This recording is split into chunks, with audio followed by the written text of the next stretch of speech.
All right, this meeting is being live streamed. Got it. All right, so what do we say? We say welcome.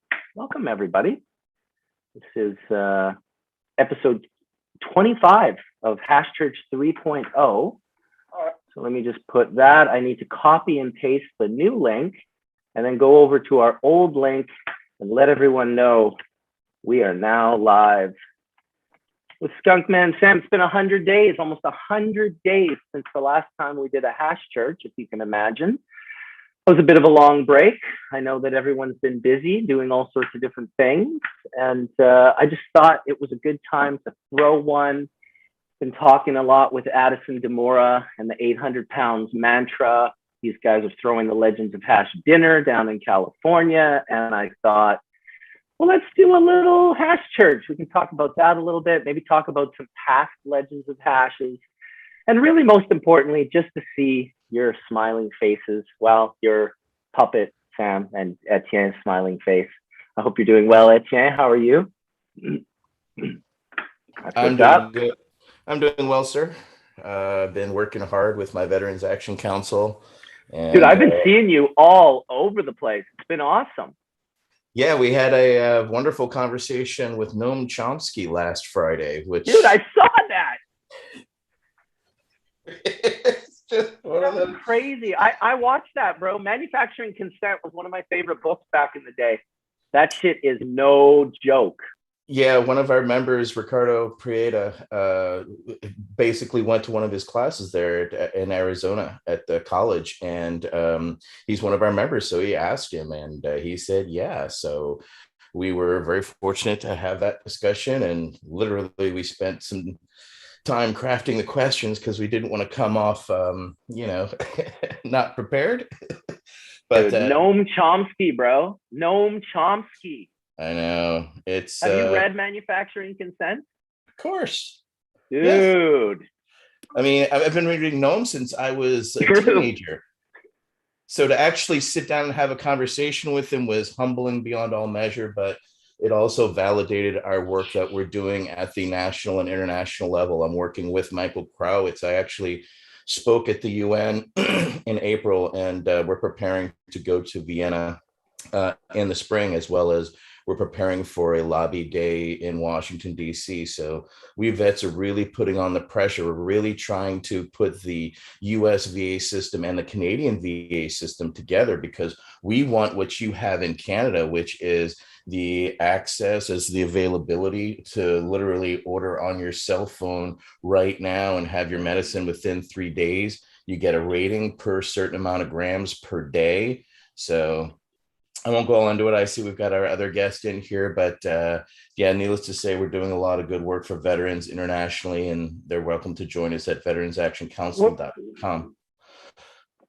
We're going to get back to it and talk more about it later, because I just got to tell you, man, and obviously you've been doing this for your whole life, everything that has led you to this, but I'm really proud of you, man. It makes me happy to see you out there shining, helping people in the most incredible way. I know what you do is not light for the people that you do it. This is life or death shit for these guys. This is not light, side reading. So, we're all proud of you, Etienne. You're fucking awesome. You're inspirational.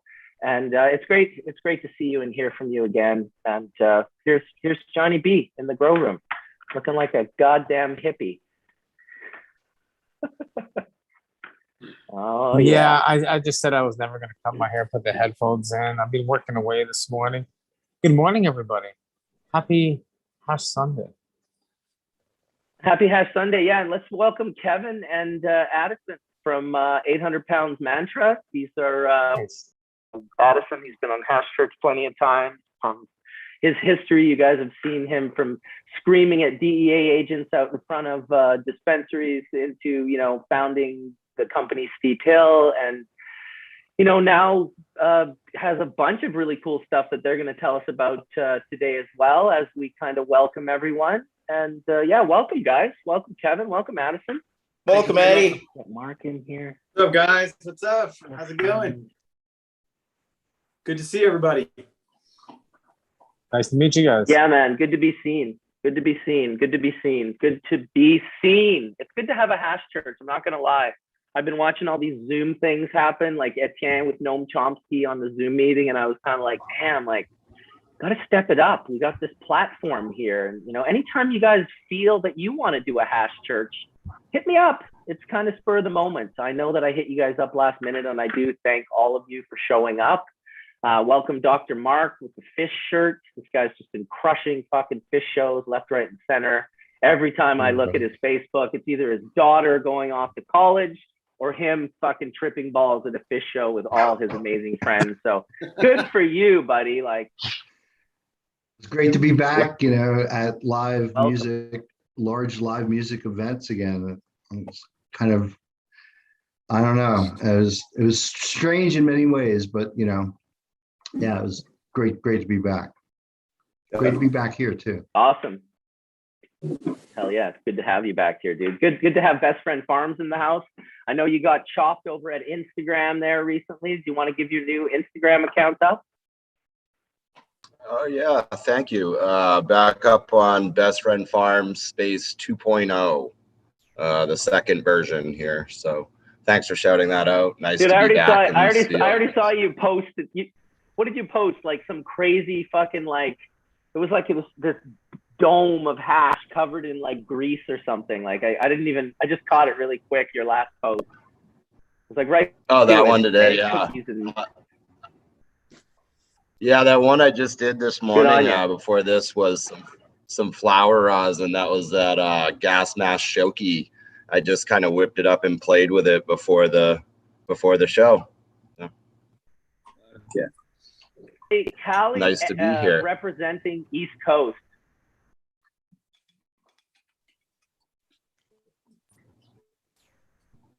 What was that, Marcus? Lost you there. Yep. He froze up. He froze. Okay, now that Marcus is gone, I'm taking over the show. Thank God. Thank you, Sam. Wait, that wasn't Marcus? Whoops. You know what? I'll be honest. I have Starlink, and every once in a while, Starlink just glitches for about like 5-10 seconds. Otherwise, it's incredible. Shout out to Elon Musk for putting satellites out into space and creating the internet where, I live in an area that doesn't have good internet. So when he first put up his first 2,000 satellites, he put it up into an area where a lot of indigenous people live, a lot of people that don't have access. That's where he put up the first 1,000 or so. And so I guess he's eventually going to get to 60,000. Eventually he'll eliminate cell phone services because everything will be WhatsApp and Wi-Fi calling, because you'll have Wi-Fi literally everywhere you go in the world. Kind of scary, kind of awesome. I figured I'd get on the beta and support someone who's thinking outside of the box, because I don't know, I really appreciate thinking outside of the box. That's my trip. It's kind of all of our trips. If we all stayed within the box, we all wouldn't be here, correct? No, right. Exactly. We're trying to get the Starlink at the office. We're trying to get the Starlink at the office for 800 because we have terrible internet over there. So, and we have no good options. Actually, you don't need a box anymore because the most pot is seedless. You needed a box when you wanted to, clean your seeds out of your weed, but those days are gone. No, you're right. I fought for a long time to get out of the box, so I'm glad to be on this side for sure. Definitely. I'm gonna take a dab, guys. I was just thinking we need to take a dab. I'm already heated up, fellas. I don't know. Okay, I'm getting to my dab. Dude, I got an email in, so I'm already heated up too.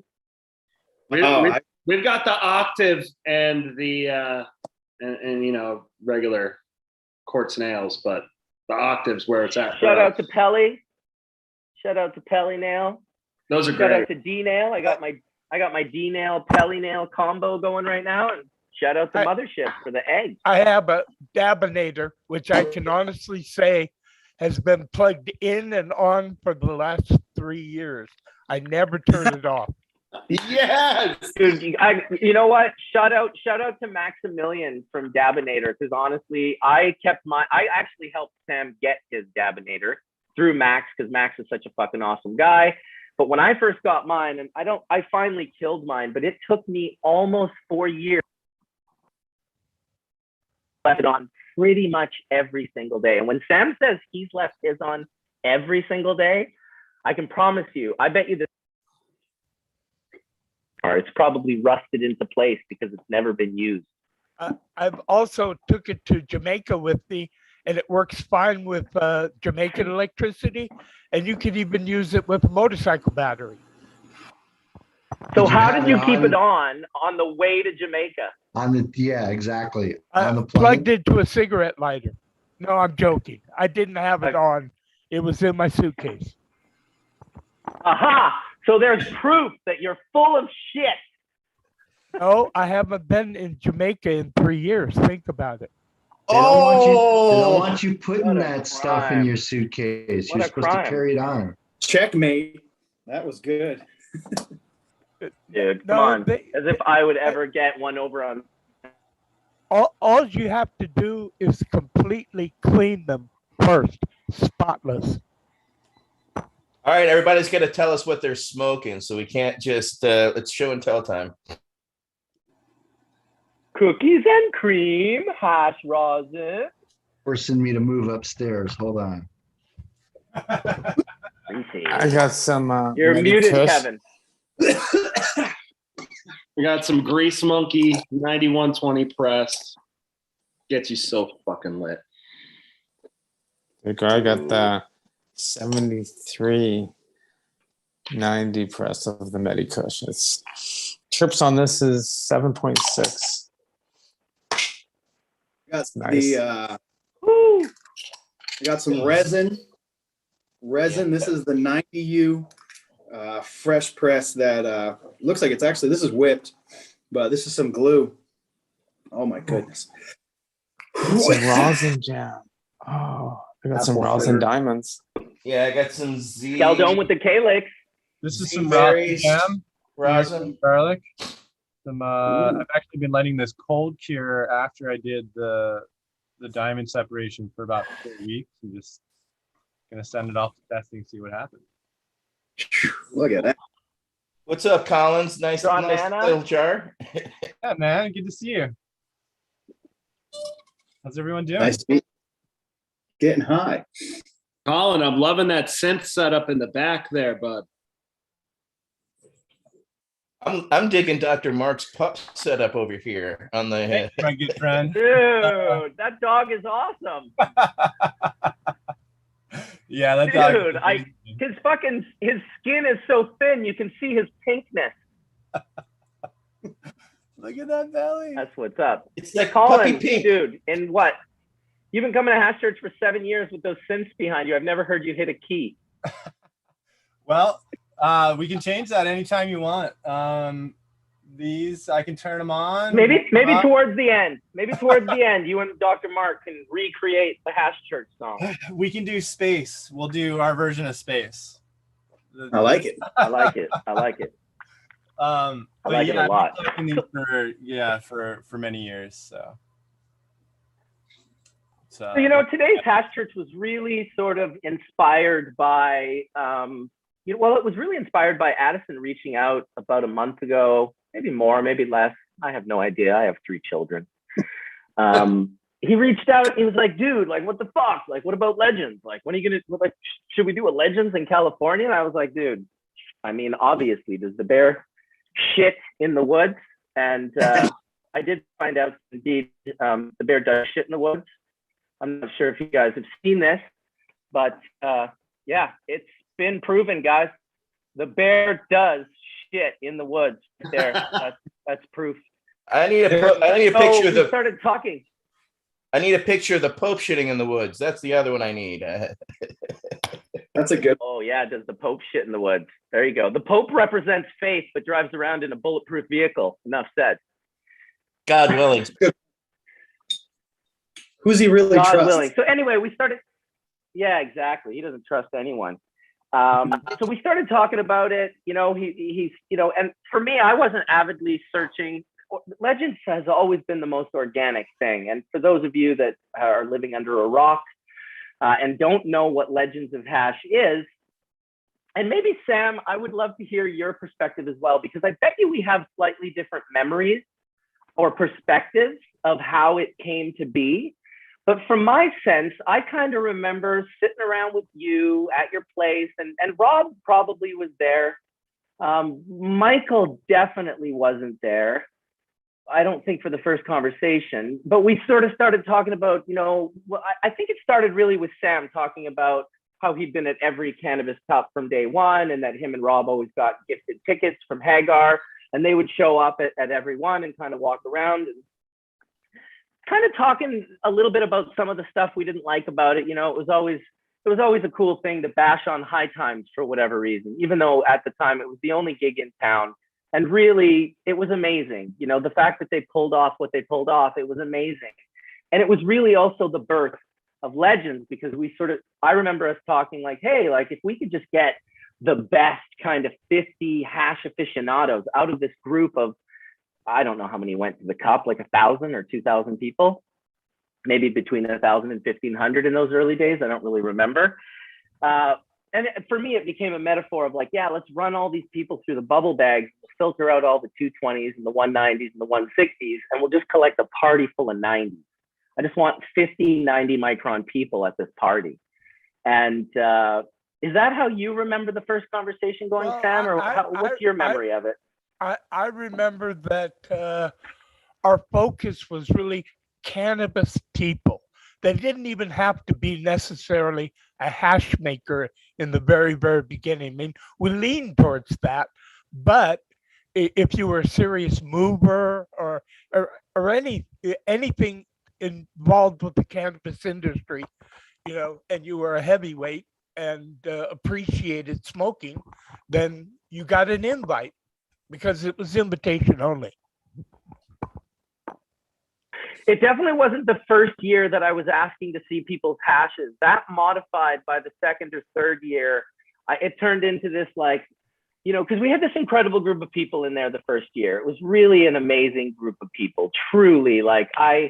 It's almost sad that we didn't have just one person videographing and have that tape locked in a vault somewhere, because to open that in 30 or 40 years would have really been something incredible to leave behind. But at the time, for of various reasons, we've always stuck with this, that cameras just should not be allowed. At Legends in Barcelona the last year, I did allow one guy to come in to videograph, and we controlled those audio and videos, and there was no, everyone was known at the door. It kind of got to the point too where cannabis is becoming more and more legal, and there's less and less illegal activity. In the first years, there were some people that moved large amounts of hash that ended up at the party, and in respect to them, because not that, me and Sam were smoking on that hash or whatever, but it was important that hash went to where it needed to go. And it was important that those people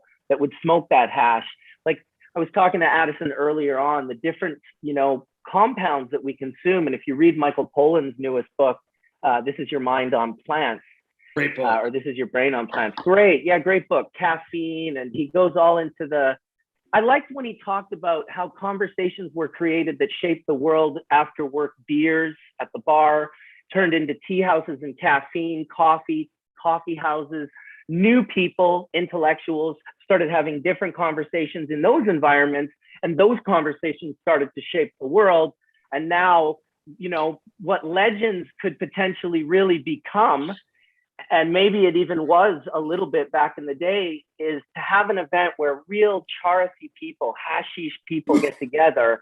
And now in rooms where we're allowed to get together, it's not illegal.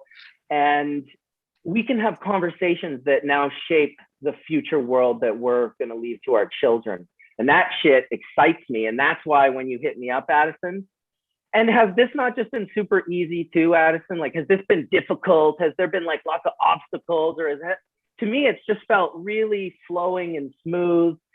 Everything you guys keep bringing to the table. I've talked enough. Why don't you and Kevin mention a little bit about your perspective on this and the plan for Legends of Hash California 1? Definitely. Thank you, man. I think first thing, to speak to what you just said, one of the things that I think nowadays is that we all have phones. Those phones are cameras, and bringing the whole tradition of not having phones or cameras is something that I think is really important. We're allowed to do what we do, but technically to throw this event in California, we're not allowed to do it. So it's still kind of at that not allowed phase in that place. And that's why we have to outwardly bill this thing as a dinner, which I think though adds to what makes this thing so great. It makes it so unique compared to any other event. You're never told. I mean, most of these guys, these makers, they're sort of been, if it was Legends, they were being invited because they had the hash. What we tried to incorporate here is when we invite a maker, your plus one, we recommend that your plus one is either the breeder or the farmer. And that way we're putting everybody in the room together on this one. So, and we're also now, Marcus and I were talking earlier, and it's like hash makers are awesome. They're forensic. They're guys that are doing forensic work, that are separating things and able to like really get it down to the point where it's pure, where it's completely isolated. That's hard work. But in order for them to do their job, they can't do it without great material. It's how many people are coming to your event? Do you have any idea? Yes. So I'll break it down real quick. There's 25 makers. Those makers each get a plus one, which will be either the farmer or the breeder. Then there's 20 guests that are industry, people that we think those 20 makers would benefit from being in the room with.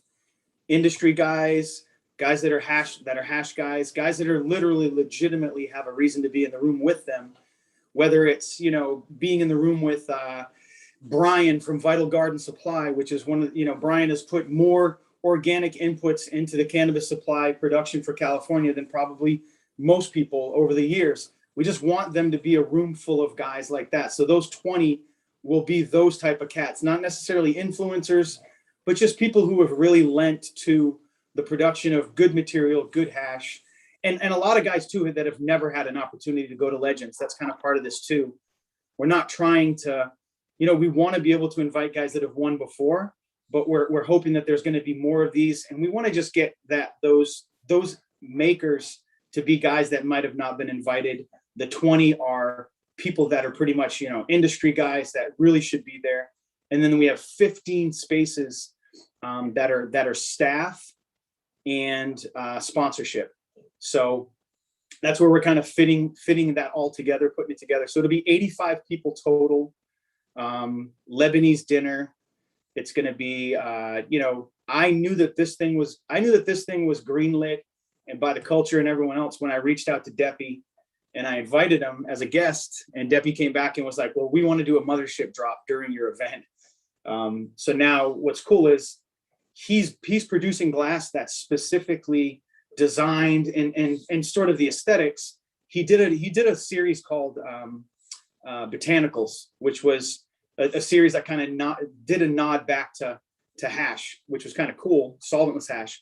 Now he's going to incorporate chemistry with botanicals, and they're going to do that drop at Legends, which is kind of cool. So specifically for hash makers, kind of, he was pretty stoked about it. So I knew that it was going to be something different as soon as we got his blessing, and as soon as we started to see, the biggest guys that we reached out to. I was calling everyone. We wanted to keep this thing in line with Legends, and I figured, in my mind, I'm like, what would Marcus do? Would Marcus send you an email with all the information in it? Probably not.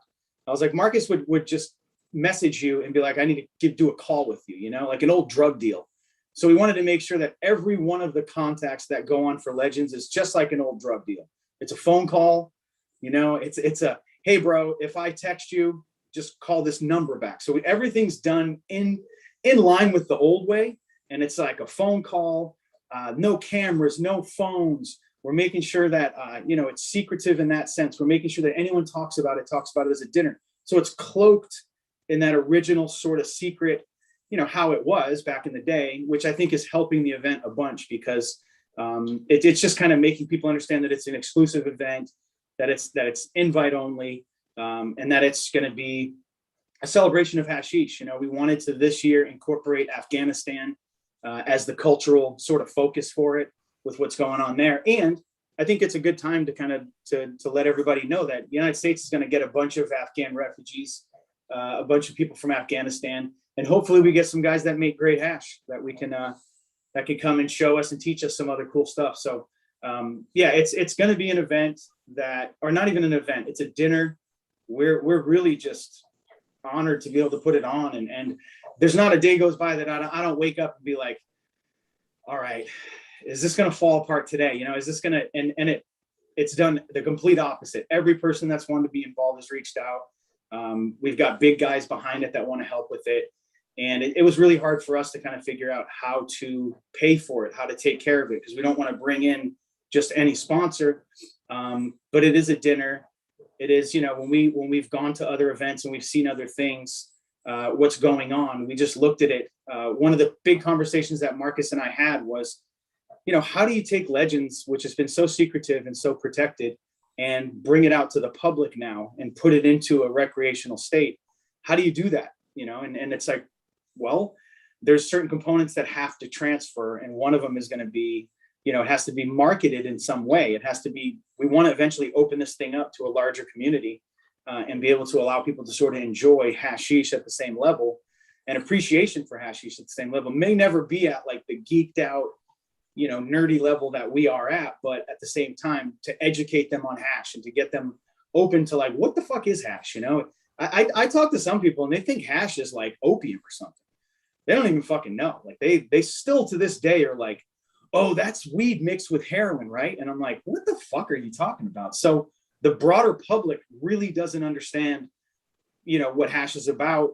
Me and Marcus talked about it, and the big picture, the big dream would be to throw a massive hash event in California, recreationally legal, and invite all kinds of people and educate them. And then within that event, on one of the nights, we tuck Legends into that night, because now we've got everyone there. We can bring, you know, glass culture, everything to this. And then at some point now, you know, I was thinking Marcus can finally monetize this thing and actually take it to other places and build something so other people can start to enjoy it, because weed's legal now. It's not illegal. It's not what it used to be. And it's not like, you know, in some places we still have brothers that are, you know, sitting behind bars. We still have brothers that are, you know, having to duck and run, but we all know the fun of the duck and run. Like I honestly, in a lot of ways, miss the duck and run days of hammering it and, you know, the Bank of the Earth and all this cool shit that we lived a part of. Nowadays, it's like, you know, we can fucking legally do shit, and it's sort of, some of the taste has been taken out of it. So I don't know. I think we want to keep this so that taste is still there, but then at the same time, how the fuck do you bring this thing to the bigger public? There's a lot of nerves in kind of doing that. So yeah, I love that you guys are connecting it to the farms. That it's really all about like, let's get hash cultivars, like where all these new people in Cali and old folks that have been growing forever that produce something really special one year. Where can we put that where it's on display and it gets the attention it deserves to get by the people that it needs to get from? So not only is it promoting hash makers and the love of hash, but of course the root, which is, you know, that organic, regenerative, biodynamic farmer who's producing and loving this resin into being. And they, you know, it's all just like a really, we never did that at Legends. It was always kind of individuals and independence, and you could even go buy great hash if you wanted to, you know, end up at a Legends. You know, if you had what was nice incredible, beautiful about hash. Legends, what was nice about Legends was, because it was in Amsterdam at the high times, we had such an international selection of people. I mean, except for there was a lot of Canadians there, more than anybody. I'm joking, mostly Californians and then Canadians. Oh yeah. Dude, it was awesome. I remember literally counting people from over 20 countries at a Legends dinner. Yeah, sure. Like, dude, there's people representing from so many countries right now. And you know, one thing I will say about Legends as well is I never left the Legends and got the cannabis cough. That was always at other places. So no, but there were several times when the restaurant Artiste, the Lebanese restaurant where we used to hold the event, was so filled with smoke that I had to go outside and breathe some fresh air. Yeah, yeah. Well, that was gnarly.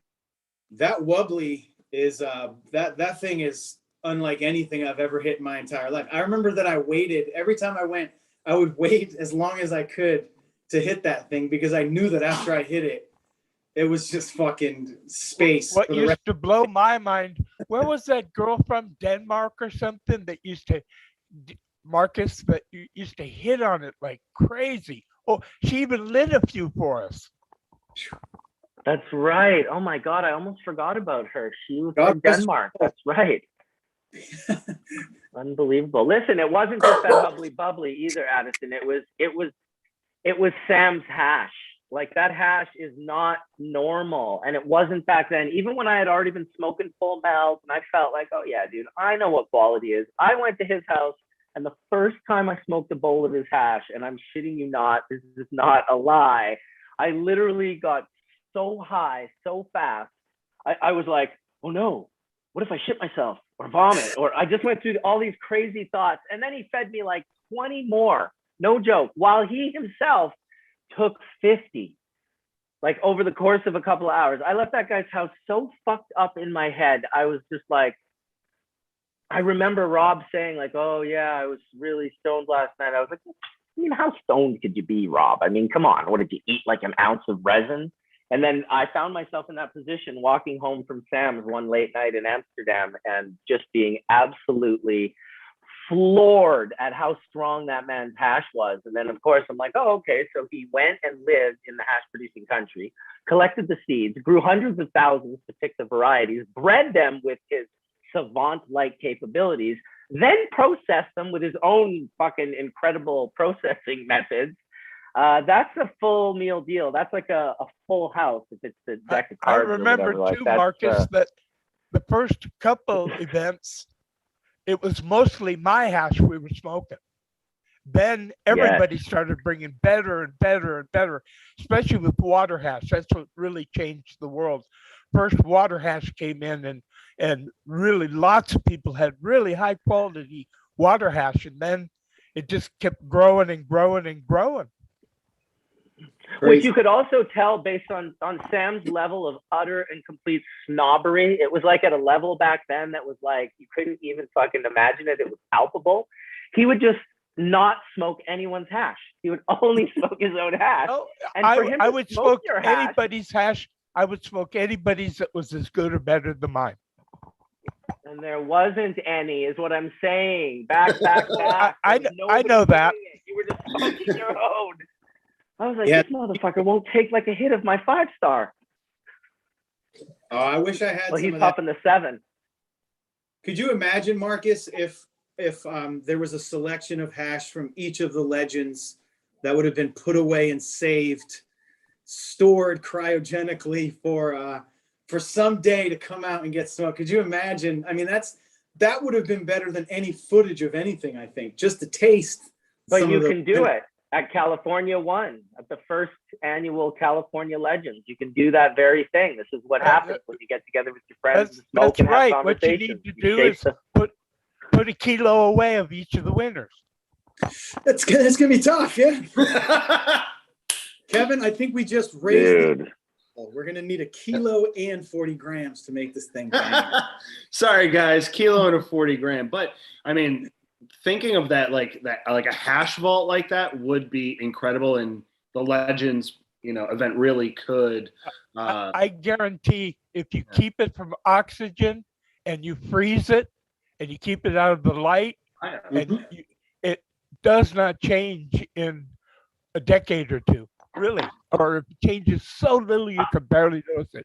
Even or the terpene. a well-built root cellar would store it very well too. A freezer this is piece what is you 13 need years old. Because terpenes dissipate. You've got to freeze terpenes or you lose them. 13 years old. How's that? Wow. What batch is that from? That's from Master Kush. Oh, you can't even believe how good it smells. It's been at room temperature for 13 years. Really? And it's still terpene rich? Dude, I'm telling you, listen, I remember when I smoked the whatever that 91 year batch was from, the, you know, that Michael had, that was like Yes. 10 years and then 13 and 16. I think the last time I hit it, it was like 19 or 20, and it had no taste whatsoever. Like, it was Right. stale. All the This heads is the, were this red. is the too. opposite. This, All, yeah, remember these the heads this were all is red red. too. Oh, dude, I have pictures of it. Trust me. This is the exact same way, but instead of powder, it's from this is 13 years oxidization of old, guys. Yep. It's incredible. That's so rad. Like, isn't that fucking crazy? Sorry, I'm doing a shitty job on getting the camera to focus on it. No, I could. You could. It looks Okay, like. I can't Looks do it. like that. I tried that 3 years ago, and it was fire. I take Dude, 12. didn't it taste like perfume, John? Yeah, and like I said, it tastes like Mark- the old PK. I take Try 12 to grams of every explain batch. that, Mark. Save You it. do. How could these terpenes still be present after that long? Marcus, At room it would be temperature. They're heavier it would ones. be There's really interesting to see sesquiterpenes. what was the Sesquiterpenes and terpenes. terpenoids, which are less volatile. There's probably no Yeah. myrcene left, but I bet you got hashishine and probably other Oh, degrading yeah. terpenes. That's It part of would the be really aged interesting to see fragrance the of entire cannabis. terpene profile and percentages originally and today. Yeah. Oh wow! Look at you. Oh, yeah, Good baby. Lord. Ooh, look at that. That's aged. This Yeah, is from Dragonfly Earth Medicine's farm. This is the Mendo Breath bubble. And it, when you light it and exhale it, it literally tastes and smells like a beautiful, like natural perfume in the air, almost jasmine-like, but not jasmine. Interesting. Oh my God. And this is also like, they must have given this to me like a year or two ago. So nice. If we're going to talk Colin. about hash, we might as well see some. Hey, Colin, how do you store those 12 grams every time? So I break them up and I induction seal the jars, and then I put those into a -40 freezer and keep them there. And I take them out one at a time as I need, and per. How's your collection looking? What do you got there?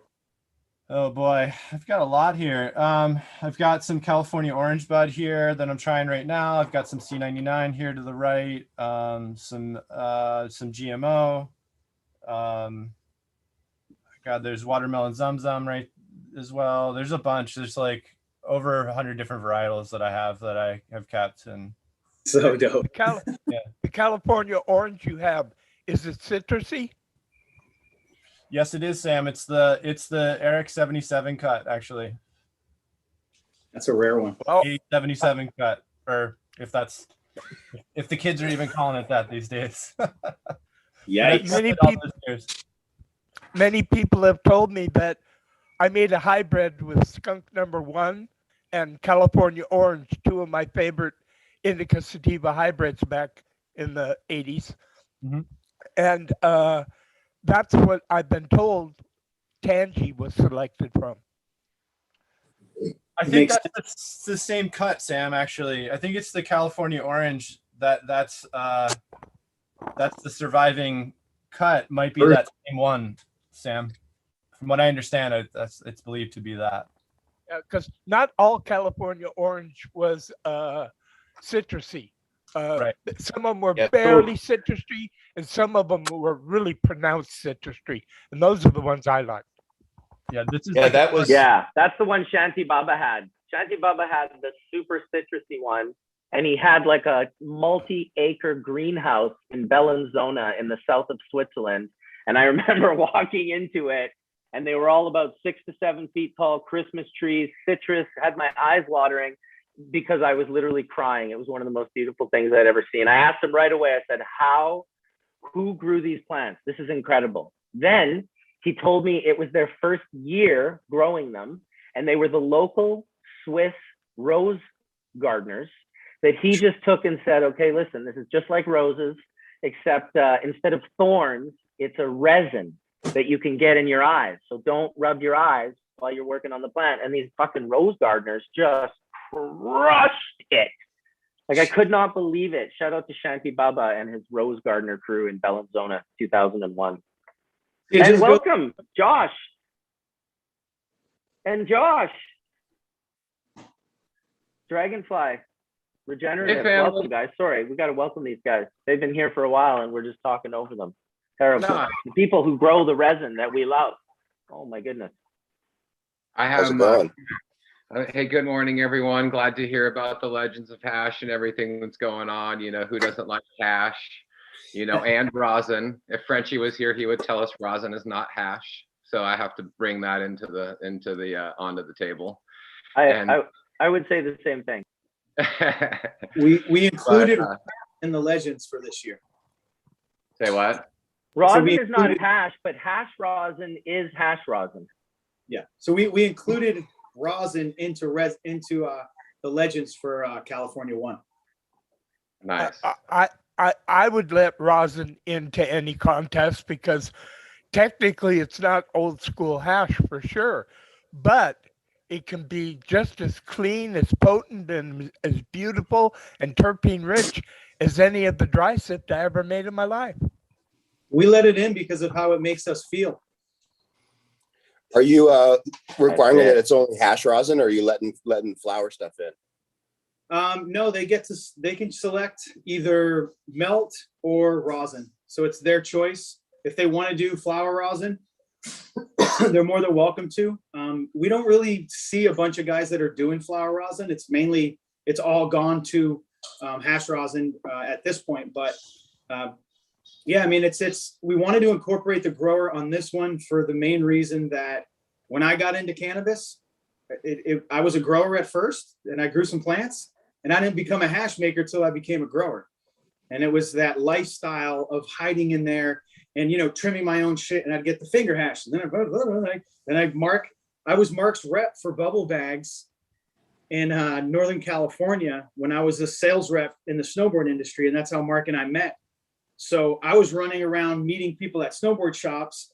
And at night I'd come home from being a rep and I'd work my grow room, and and Saturday I'd make hash and fucking, so we wanted to make sure that the grower was there because we feel like there wouldn't be a hash maker without the grower. It wouldn't exist. And some of us, the way we got into it was through that door, was through like that lonely lifestyle, Also too, for resin, there's actually dry sift rosin, there's water hash rosin, there's fresh frozen rosin, there's from plant. So, I mean, it just goes on and on. But to me, it's all good if at the end you like it. Yeah. Hey, somebody can blast dry. And you know what? This isn't an Instagram post. This isn't for clout. This is just for how it makes you feel. And wouldn't it be amazing at some crazy Legends dinner if someone came in with hash rosin or flower rosin and smashed everyone off the We're open to that. podium? I'm open. You got to chuckle, dude. Open to that. Exactly. You got to be open to anything. Or I think that You hash makers out there, make sure that doesn't happen. maybe, I mean, I think if someone enters with real sift, like actual sift, quality made sift, instead of melt, instead of some of these other things, I think that's something a lot of people don't see is actual sift. Like, fucking, you can look at sift long enough and it turns to fucking melt. That's how sensitive that shit is. So you're talking the purest of the pure. And when I talk to a lot of people, they don't know. They're like, oh yeah, sift. And I'm like, that's not sift. Like sift is so different. Like someone could slap you in the face with sift and you would just be happy no matter what, because there's something about sift compared to any of those other moves. Like Dave was saying, it's just, I'm excited. And we did this in a way because I would be blown away if I saw real sift and someone brings that to the table. I hope they do. And I'd be blown away if someone does actually turn heads with flower rosin. Not that it can't be done. It's just, I think the cultivar has to be specific. The grower has to be specific in order to make it happen, Can I ask this question? It might be a little off, but this is a good panel of folks to ask because I'm not as experienced in hash as all you folks. I'm a grower, but do you see difference in hash made sensimilla versus semilla with seeds? You know, because I'm Absolutely. breeding, so I have a lot of pollen flying around. No, And we had some- absolutely. It's not as good. It's not The as size of the good. head. It could still be great, but the terpene levels It's are the terps. are down by about 25% or more, and the cannabinoids can be slightly down, and there's less yield for the plant, of course, Sure. because you're making seeds.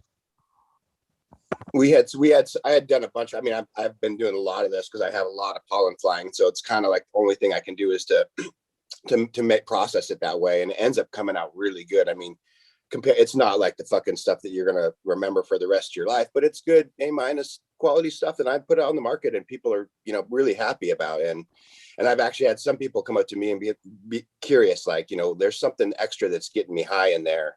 And that's why I asked, because I smoke so much goddamn weed that I don't have a sensitive palate, you know. You do understand that all of the imported sifted hash in the world is from seeded plants. Right. Of course. Makes sense. But those entries are not generally winning. Sure. hash cups either. You know, and it's my whole brain has really gotten onto this in the last like 2 months.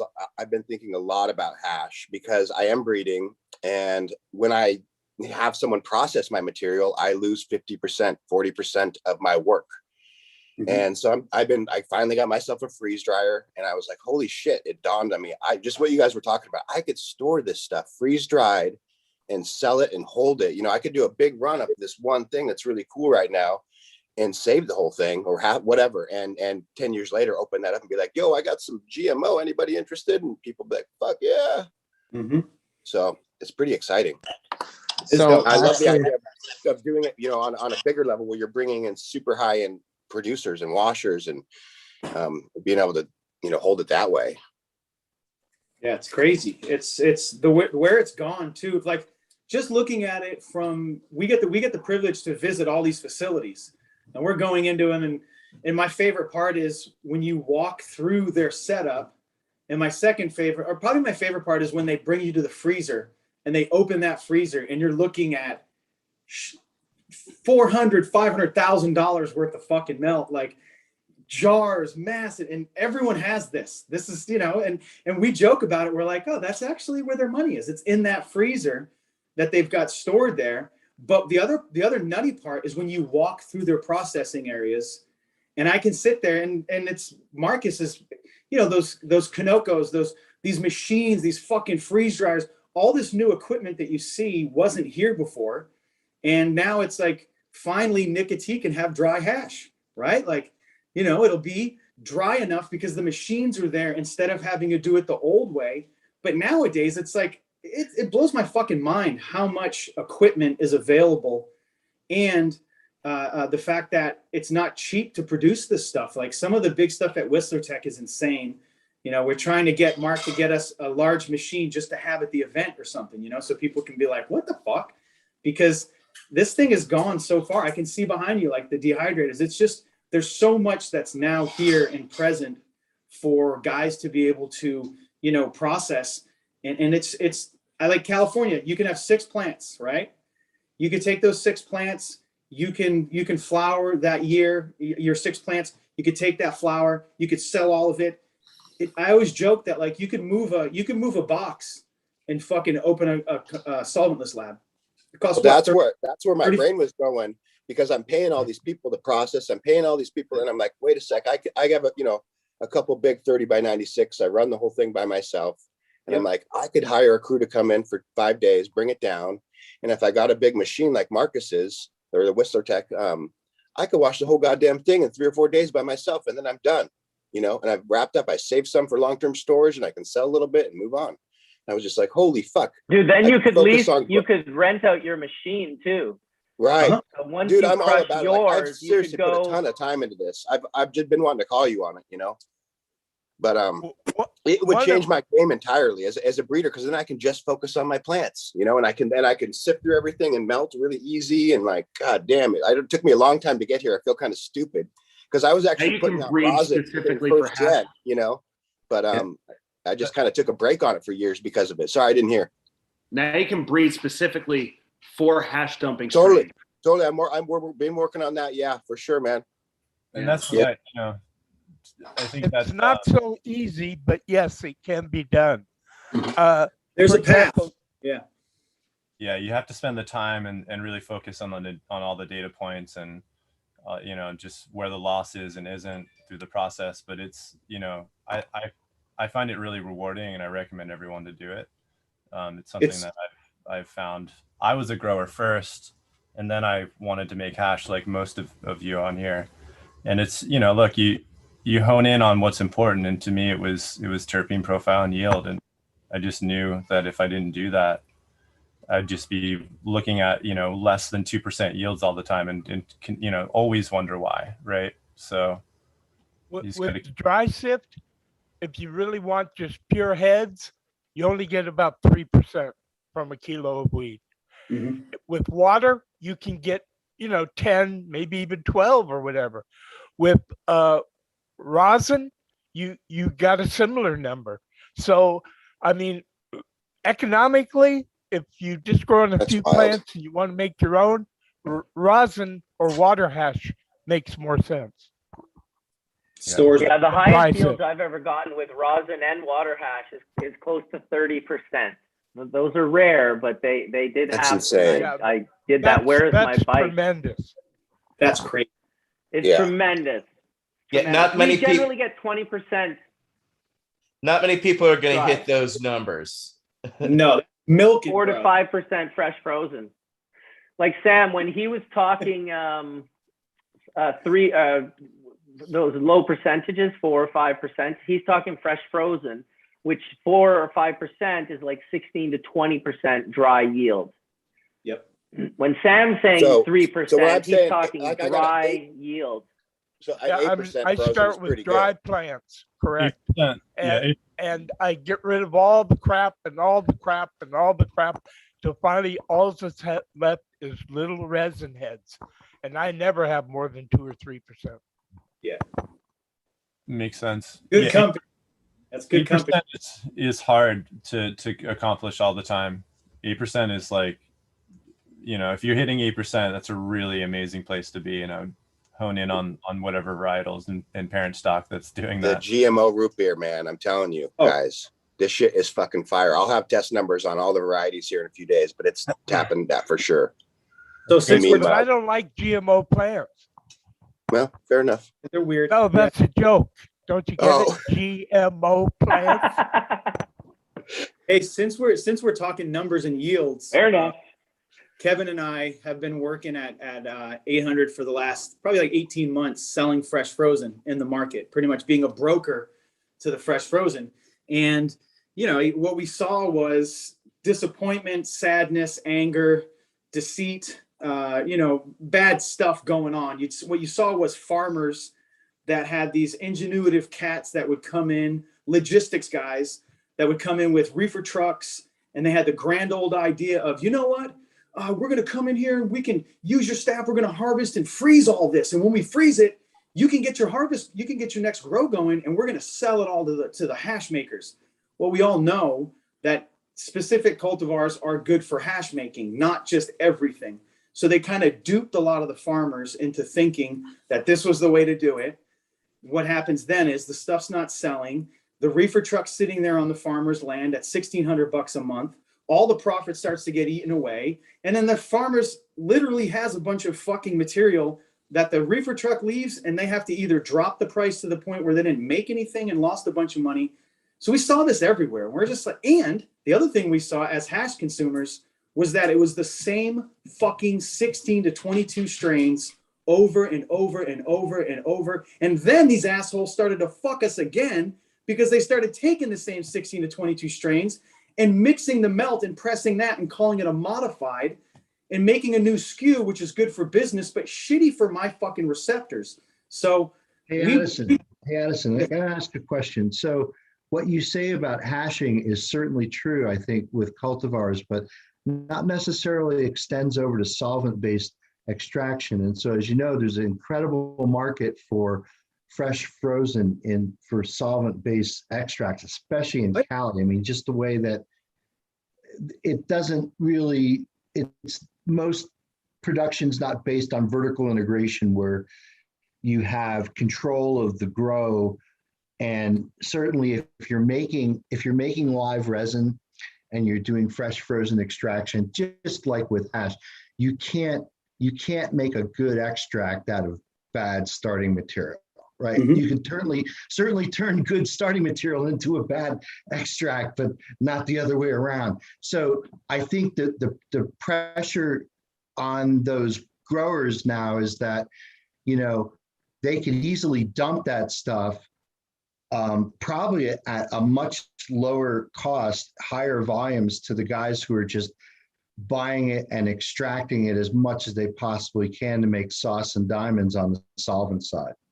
And they do. And from what we're talking about within that 18-month period, we saw that there was some, you know, we'll call them bottom feeders, like guys that didn't give a shit and they would buy it up. But even the BHO guys were only getting 1.8%. So you're talking about shit material. And what it was now this system was concentrating shit material that was then trying to be sold in the market. So we looked at that and we're like, this is kind of fucked up. We're lucky enough that a lot of our friends are big breeders.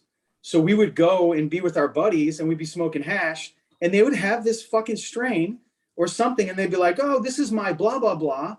And we'd be like, well, how come this isn't in the hash market? And this happened multiple times. And oh, well, you know, I put it out and 710 grabbed it and they do it in like limited runs, but that's like the only big, you know, guy that grabbed it and it's out there. And we were just like, what the fuck is wrong with you? And then we realized, oh, you're a breeder, not a marketer. You're a breeder, not a this. You're a breeder, not a that. And so your focus is to breed, to just be in there making genetics and love your life in that place. And so we were like, okay, it's our job to now figure out how to fix this. So we went to those breeders and said, listen, I've got a network of 100, you know, of 36, 40 something farms that are going to be able to produce this, you know, these specific cultivars that you have that are hash specific, solventless specific. We can get those into production.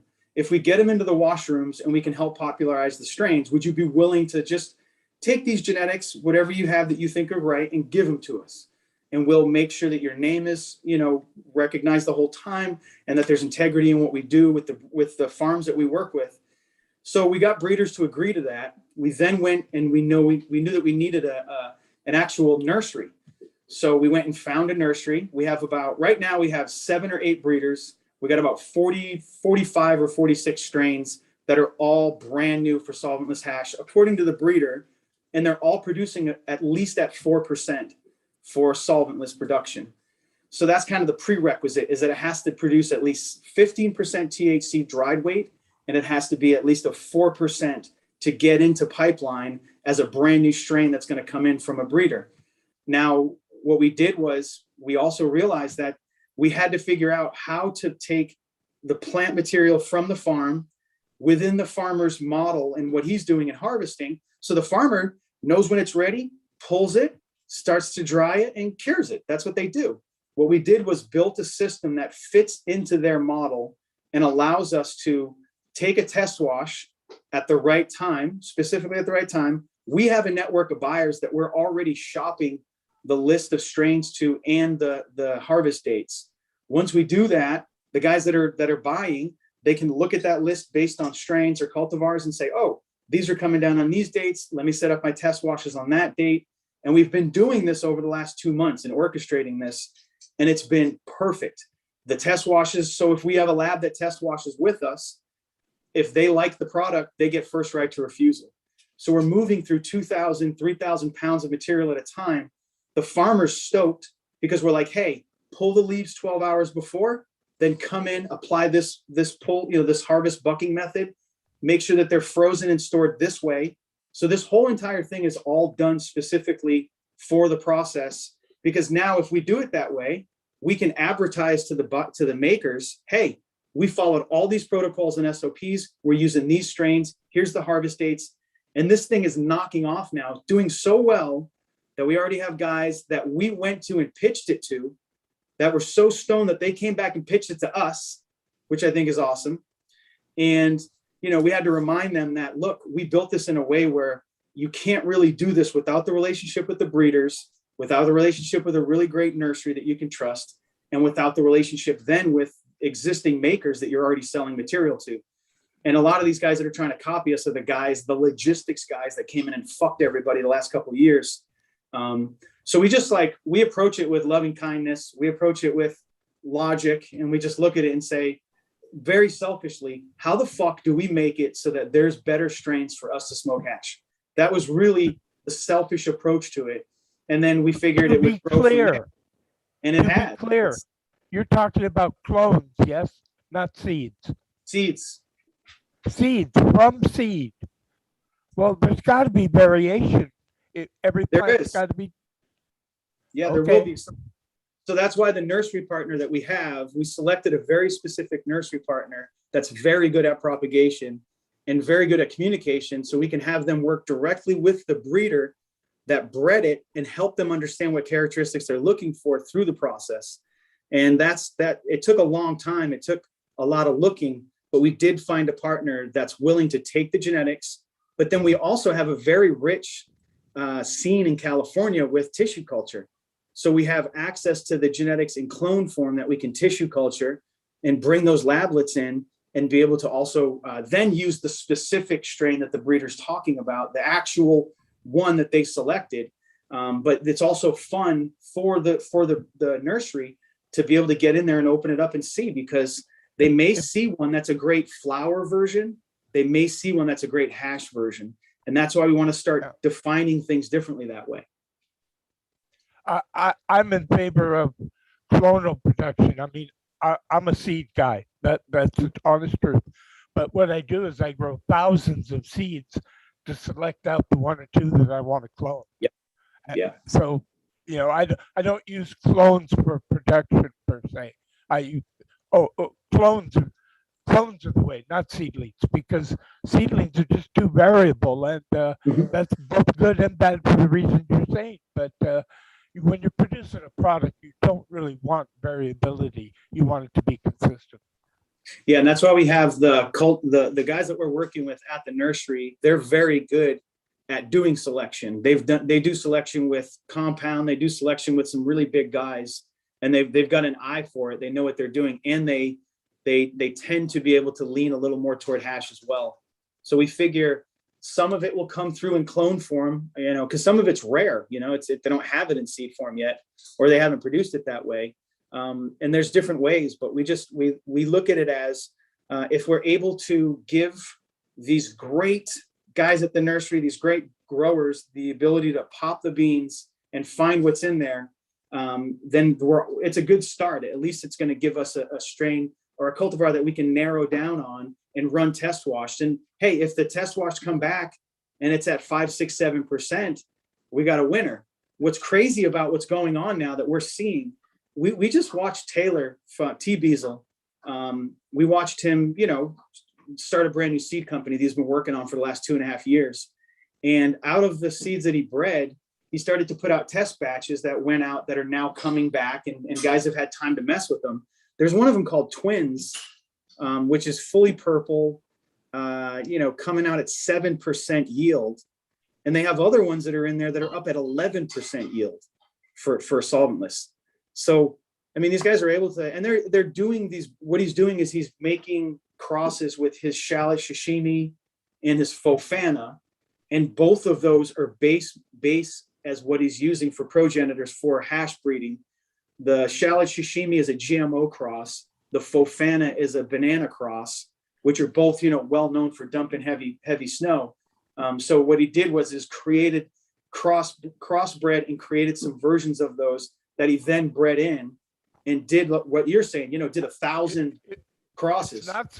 It's not so easy, believe me. I've been breeding for resin longer than anybody I know. But for example, two of the easiest ones to drop resin after you dry the plants is Sleeve Stack from DNA Boys. Oh yeah. And Skunk Number 1 from me. I made a hybrid between the two. In fact, I made a bunch of them.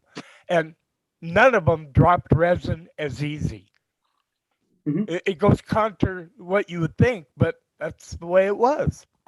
Yeah, no, and I think when you get a great breeder and a great grower and a great hash maker in one person, they can see all those things, but it takes so long for those guys to be able to put stuff out sometimes. What we're trying to do is accelerate that process by getting this nursery that we're talking about, this group that we're talking about, they're a $150 million company, but they're owned by a Mendo grower, a single guy that's a Mendo grower that you can hang out with and talk with. And he's also a generational strawberry and tomato farmer. So what this guy's able to do, what I've seen in terms of quality control on a large scale, understanding what steep hill and quality control and testing, what this guy's able to do, I've never seen anyone do. I've seen him. Was he a strawberry grower or a strawberry breeder? He was a strawberry grower with generational family members that were breeders of both tomatoes and strawberries. Yeah, because strawberries are so similar to cannabis. With strawberries, you start at 20,000 seeds or more, and you select out maybe the 10 best for whatever criteria that you're interested in selecting for. And then you use those selections maybe to breed one step further. Then what you do is you make runners. You basically clone it, and that's what you deliver to the strawberry farmers. The runners, the clones. Yeah, he's this guy's very impressive, man. We're pretty selective on who we would even work with, and we were looking with and talking with a number of big nurseries. And what we like about him is that he owns the whole thing himself. He has one partner who's a big tech guy that handles a lot of the tech end of everything, and then Tristan handles all of the grow. We've met his entire staff. We love the vibe of everyone. So we trust them. And the idea, again, is to get them, to put them in a position where they're in a well enough relationship with the breeders in pipeline that we're able to get that information to them and do some selection and get to see what that selection delivers. But we also have a lot of clones that have come from the breeders as well that have gone into tissue culture. And we have lablets of those in original format that are proven for genetic stuff that they've done. A lot of these guys, they breed stuff and they don't put it out. It only stays to themselves or in their small circle. So we've got them to give us the clones now, and we can start popularizing their genetics if they're hash dumpers. And it's working. It's actually doing really well. It's in phase 1 now. What we've done in phase 1 is we've gone to the farm and the nursery that we're working with. We as hash guys have reviewed their lists of genetics that they have, and also recognize that they work with some really big breeders in the state. They're very close with Compound. They're really close with a couple other guys. So we know that they're in it. They know what they're doing. And phase 1 is to look at the genetics that they have. And we're starting to do that harvest scheduling based on the genetics that they have. And we found some, we just found some really amazing grease monkey. We just found some really great Sunday driver. And what I mean by found is we are able to get a hold of the plant. We're able to do a test wash on it. That Sunday driver came back, I think, at 4.48%. The Sunday driver, the grease monkey was 4.48, and the Sunday driver was 3.8%. So those are gravimetric isolated yields of hash you're talking about, correct? That's a fresh frozen, yeah. So from fresh frozen to the dried material. Yeah. So what would those, if you tested those plants and got a COA based on dried plant material, what would they analyze for in terms of total cannabinoid content? In the dry weight of for most stuff here in California, the highest you ever see is maybe up to 20. In a concentrate or in a flower. Yeah, no, I'm just trying to qualify like the potency of that material versus what you would normally see on a COA for dried flower. Oh, it's going to be, the dried flower, like we said, is roughly, most of the time in California, you're about 15 to 22% THC. Realistically, a lot of guys here like to take THCA, THC, and some other THC and add it up and say that their stuff is 30% THC, which is total bullshit. I mean, in my experience. Wait, you can have cannabis that's 30% THC. You absolutely can. Delta 9 THC? Absolutely. Especially the acid So you're gonna tell especially me that the acid form, because it's a little bit heavier. you're talking about THCA. You're not talking about THC. I'm talking about Either Delta 9. either and or. I've looked at more cannabis testing data than any other person in the United States, easily.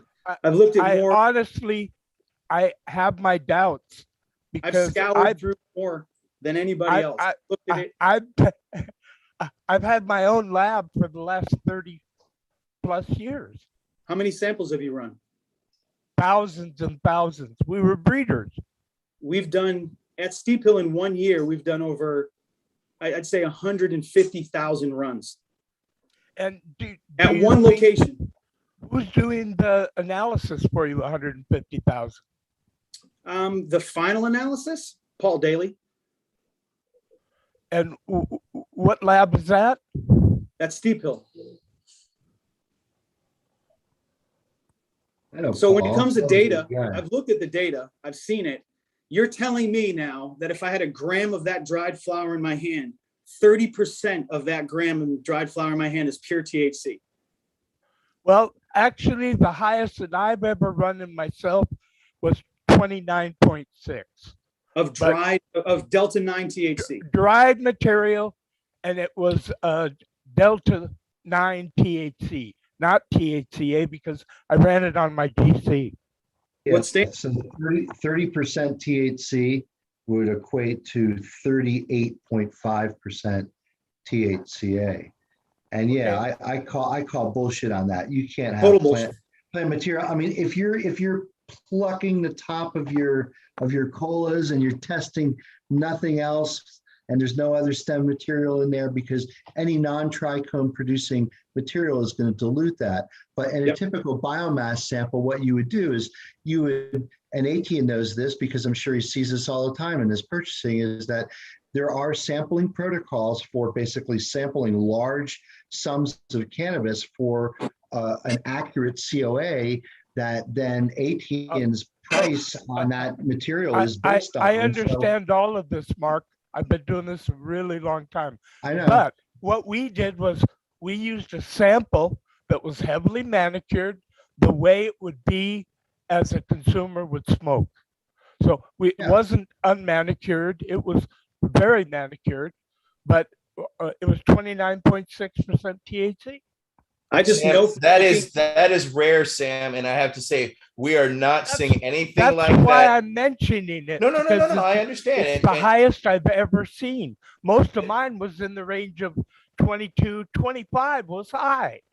Yeah. Now, for you, I would say you would probably be the only one, but for us on the ground in the market, we do not see that here on the ground. We have never seen close to that. We have people come up and say that. We've seen laboratories that aren't reputable spike samples in that. We even saw in the categories when I did the Emerald Cup, how they were actually mixing in the live rosin, et cetera, to try to spike the numbers so they hit certain THC ranges. So it is happening. There's manipulation in the scene, but at the same time, I just got to give a shout out, Addison. Proud of you, really proud of you, because you're one of the OGs in the sense of what California.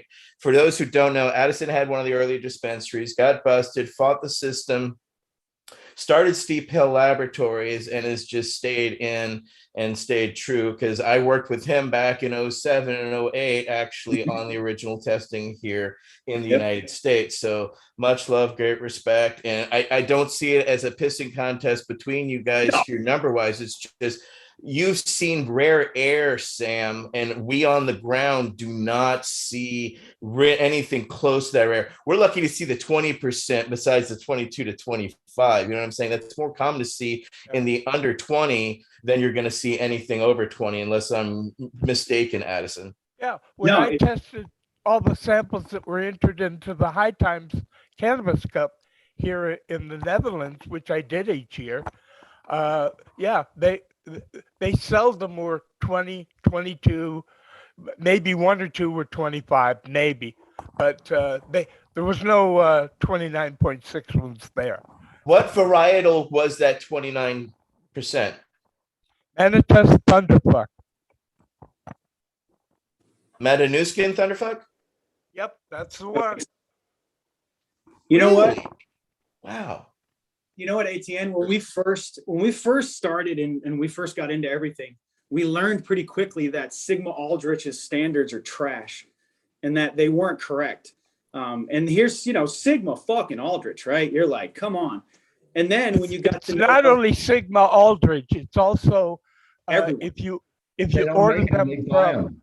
They buy them. from, So they're Sigma Aldrich is just a middleman. They don't make anything. They just have a chemical warehouse and shuffle around one purchase order from one client to another. So you're buying basically the quality of what came in and other people are able to produce. Yeah, Addison, that's not a problem today. I mean, as you know, you need a DEA license to basically delve out those standards. So those standards cost an awful lot of money. They do end up spoiling, especially the cannabinoid acid standards. They're only good for like, I don't know, I think they're good for just a couple months and you have to keep them frozen. But the whole deal with that is that, again, the fact that they need a Schedule I license to hand out those standards, it's like, ooh, we're not handling nuclear waste. We're just handling pure compounds here. So it's but it's an unnecessary tax, just like the tax on 200 proof ethanol that handicaps the industry, just like 280E and all the other bullshit. But right? you are correct about the problem with getting analytical samples. When we set up our lab 30 years ago, what we did was we got our standards both from Geneva United Nations Drug, and we got them from Sigma also, and one other place I forget. But what we did was we sent the sample to Dr. Meshulam, we sent the sample to Dr. Brenneisen, and Dr. El Sole. And all four of our results came back, we felt pretty good, except that the results were 88% instead of 99. Hey Sam, just turn away from your mic slightly. You're breathing directly into your mic. Okay, I'm sorry. Yeah, it's interesting how we eventually got to the point where we were just making standards because we couldn't trust what we were getting. We were just using a preptative HPLC and just making our own shit at that point. What's funny is Sigma Aldrich is one of the best places to buy LSD from. So if you go to Sigma Aldrich, you can get their standard for LSD and just eat it and get lit. It's actually a really fucking cool trick that you can pull. So anybody who has access, Sigma Aldrich has some pretty dope LSD. I speak from experience. You got to fill out a pretty extensive questionnaire before you get an account with Sigma Aldrich that makes sure that you're licensed to handle anything that you get from them. And if they smell anything fishy, you can't buy from Sigma Aldrich. But there's plenty of chemical vendors. I mean, you can go up to Amazon these days and buy chemicals. So, I mean, there's lots of places that you can buy, stuff from. Also, Just Mark, the standards. Sigma sold to me with no problem, so they ain't that clever. Yeah, they sold to Steep Hill. We didn't know what the fuck we were doing in the beginning. Yeah, now they're pretty careful. I've had to get reapproved and approved and reapproved again with them over. Yeah, well, you're on a years. special list, Mark. Let's be honest. Yeah, exactly. Well, there's a company that actually sells the columns that are widely used in the Shimadzu system. So a company called ResTech up here in Belmont, Pennsylvania, has a Schedule I license, and their standards are right on the fucking money. And I've had to rely on their standards now for machines for several labs. And so ResTech, RESTEK, and their Raptor column is one of the best columns that's out there for doing reverse phase There's also analysis. several companies in Europe that and in Europe, the only thing that's controlled is THC9 and Delta 8. Everything else is available, including THCP. Weird. That's very interesting. What's odd too is that we ended up getting standards from El Sole, and then I think we settled on what you were just saying. We ended up just getting them from Digipath, or no, from ResTech. ResTech, yeah. It's kind of where they've gone at this point. And to be honest with everyone, I had a great time at Steep Hill. I learned so much. It was a great opportunity. It was really something that like it was training that allowed me to understand bullshit when I heard it in the scientific area. And it helped me also, you know, it was cool because I went back and through the cannabis industry learned chemistry, you know, organic chem, every one of the organic chem schedules you could get because we had PhDs there. And oddly enough, I was their boss, which was fucking weird. And I just absorbed all that information and learned so much. I got educated on it. I think testing's great. I just think right now in our industry, the testing industry is just rampant with bullshit. You're trying to fit and monetize a business. I would agree with you that, and coupled with the simple fact that, okay, the stuff that tested the highest, both the 29.61 and the other ones that were even 25 or something, they weren't the preferred smoke of people. People liked the stuff that was really terpene rich and had a really loud flavor and had the right effects. That's what they wanted. When we, if you first went understand how into PLC works, you'll know that there can be very subtle changes in the method used to make the sample that can give you very vastly different results. And so it's probably more about sample prep and the individual operator that's running the HPLC other than the machine itself. The machine is basically going to read the concentration of the sample that you put in there. But if the tech is not, you know, knowledgeable enough on how to make a sample and how to do a reproducible measurement and make sure that sample is run on a machine that's properly calibrated and their baseline is nice and flat and doesn't like drop off a cliff at the end and they're not just running some quick method. I mean, HPLC can be very, very accurate. And what I will say is that I'm actually on the other side of the coin, Addison. I think the testing industry on the cannabis side has come a long way in the last handful of years compared to where it was, say, like 4 or 5 years ago, where, yeah, you send a similar sample to 10 different labs and you're going to get 10 different results because everyone runs a different method. I think there's been a lot more standardization. You know, I sit on that group of people at ASTM that's trying to standardize a set of tests, and there's a lot of, you know, cooks in the kitchen on that. But ultimately, at the end of the day, there are very reliable methods for quantifying cannabinoids in cannabis. Now, I say that with the exclusion of Delta-8 because what we learned from Delta-8 is that the byproducts that are present in Delta-8 that's made from CBD are not baseline resolved by HPLC, and there needs to be a GC measurement to basically look at the purity of D8 that's derived from CBD. And so the folks at KCA Labs are actually working on that. And so, yeah, Addison, definitely, like Steep Hill was one of the first, you know, labs that sort of, you know, carry the flag of we really need to do standardized good measurements. There's a lot of innovation and a lot of people who have basically entered the testing industry. And what I see, because I do a lot of testing now, Sam. I don't know how much testing you do lately. Yeah, I don't do nothing anymore. And what I can tell you is when I send samples to 5 or 6 different labs, I see correlation of results. I see that labs are actually getting their acts together. And when I send a sample to a lab and I get one measurement, I can basically predict that measurement based on the own HPLC measurement that we've made in our own lab. And so the last thing I'll say is that I think the more and more testing happens, the more and more weak sisters are going to be knocked out because producers have to rely on getting a good COA so their product is sellable. And if their COA is not good, that means they can't sell their product. So there are relationships that are starting to stratify between producers and testing labs in the industry because they're getting more reproducible results, they're selling more product.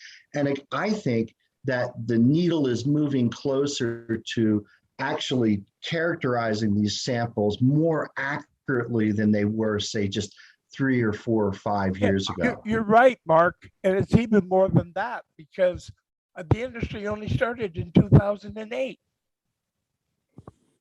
Well, right yeah, now in but Canada, you have the fact is that there's nothing unique about cannabis that makes it different than some of the other foods that we eat. And if you look at any food product or any FDA label required, you could see that there are labs like Eurofins and other labs that basically do measurements of food, products all the time. And part of that is not only, just the standard regulation, but it's just also, part of the marketing thing, And, Addison, what I would say too, is again, like, I think that where you guys were in assessing that there needed to be a testing industry parallel with the producing of cannabis products, I think that's where the vision was. I mean, it's like, you can't just produce stuff and not have third-party testing. You have to produce it, and then you have to throw it over the fence to a lab that's hopefully certified. And, that means that their HPLCs are all appropriately calibrated and they've hired, good people to run those HPLCs. So the results you're going to get are actually meaningful. Hopefully that loop is becoming more and more productive. And we could ask ATN, because ATN's business is basically a catalyst for that loop between producers and testing labs to produce products that are legal and compliant under the law. You know what's interesting? The biggest problem is accurate labs, and I'll explain why. The more accurate that a lab is, the better that they're going to reveal the issues that growers are having in getting their potency up. Now, Etienne will tell you this. If the growers will shop their product to different labs to get the highest THC percentage so that it sells better. They'll run the same sample at 5 different labs. And when they find that lab that's a little loosey-goosey, that bumps the higher numbers, that's their fucking lab. And when you're selecting based on that, there's a problem with the system itself. It's not regulated enough on the laboratory side to make sure that they know what they're doing. The main problem there is the BCC in California doesn't know what the fuck cannabis testing is. So you've got people in there that don't know what they're doing. When those guys are the ones that are setting the rule, it creates this environment. And that's our environment right now. We have the more accurate you are, when I talk to labs, they're like, the more accurate that we are, the less customers we have. When we send them the test result, right, that's the lowest of their and they tell them this. The company tells the lab, oh man, we love you guys. You have great pricing, but we can't the test results come back fast. Everything's good, but everything we run with you guys is low. And then these guys, they take a little longer to get it back, but we get higher numbers there. So there's a system that allows bullshit in Washington that happened, and they actually called it out. And sorry to interrupt, but they closed down one whole lab was running like 80% of the state. Every single lab in Oregon went away, pretty much. It's hard, guys. Laboratory it's very expensive. Hard from the beginning, and in Canada, we just went to the Unicorn Cup here in the Kootenay area of British Columbia last week, and I'm talking to labs over in Calgary, and they're talking about they have to fit into percent THC on your rosin in order to have it available to the market. And if you don't fit, if you make they have to buy the herb from a producer in faith, then bring it to their laboratory, wash it, and then find a lab, and maybe it's the one lab they work with, and it has to fit within that threshold window. So everything that you're saying is unbelievably disheartening to a family farmer or a family grower. Maybe if you have like an investor business that you can just fold and start a new one, it might be okay to play in that game. But a lot of the breeders you're talking about, Addison in California, are family farm breeders, and they can't just fold up because of that. And it's the same here in the Kootenays and British Columbia. So, I would appreciate less regulation on us if they don't have a system that's viable for us to play in, because otherwise it's just, it's a waste of energy. And again, you're only dealing with this snapshot in time. And this is also the problem I have with California cannabis, is because once you have that snapshot in time, you have a year to get rid of that product. And of course, what we're seeing now is we're about to see a huge glut here in California. We're seeing prices plummet from last year's harvest because it's now harvest season. We hadn't seen this type of event. We saw it with Oregon, but it was right after they harvested. Now we're seeing the opposite end in the sense here in California is that we now have so much now old cannabis to it's a snapshot of that cannabis in that form, not how it actually comes in that form. So even in the form that it's tested at doesn't mean that's what I'm selling it at in the dispensary, because even this wonderful, water hash, et cetera, that I get still has so much oxygen trapped in the container, et cetera, et cetera. There's still degradation that's happening. And especially if you look at the jars of eighths and the amount of oxygen, nobody's taking the time and doing 80-20 nitrogen CO2 shoot in to actually protect the flower so that it doesn't actually degrade, and they're definitely not doing that at the concentrate level, no way, shape, or form to actually stabilize the product. So even its system itself is kind of bullshit because you're only dealing with that snapshot in time when that particular representative sample was tested, not what the actual person is receiving at the time of their purchasing, which is the real market and the real reality. And a big problem then it goes beyond just the testing and the instability of testing.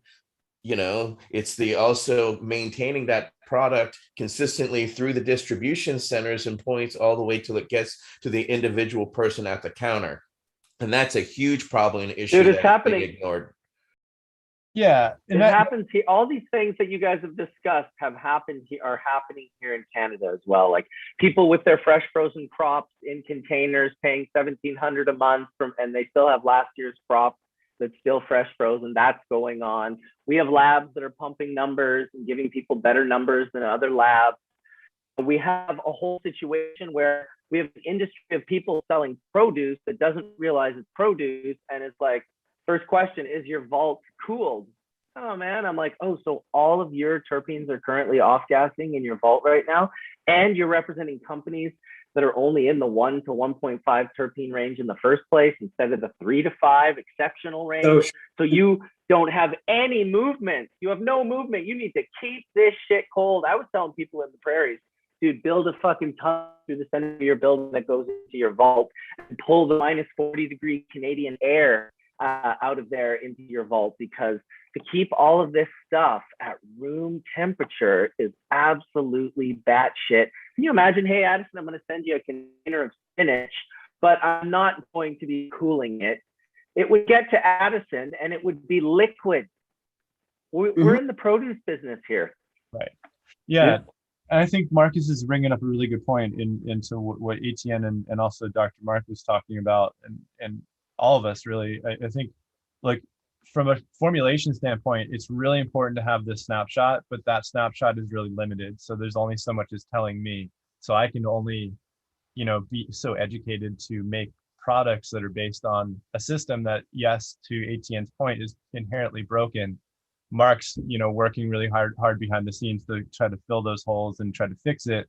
But then we have the responsibility of everyone else, including ourselves, for supply chain, which Marcus just outlined, which is super important, because once it leaves our hands, it's really up to everyone else now to then have that same care and compassion to make sure that this these chemicals, or these products, I should say, and SKUs are put in the particular patient's hands as we are intended them to be, which is it seems to be like walking on the moon these days. But I think it's important that if we can just agree on something at the testing level, I think that would really help. And then again, I think we should hold people to accountability on the supply chain aspect. If you don't have a freezer and you're a distribution center, maybe there should be fines for that.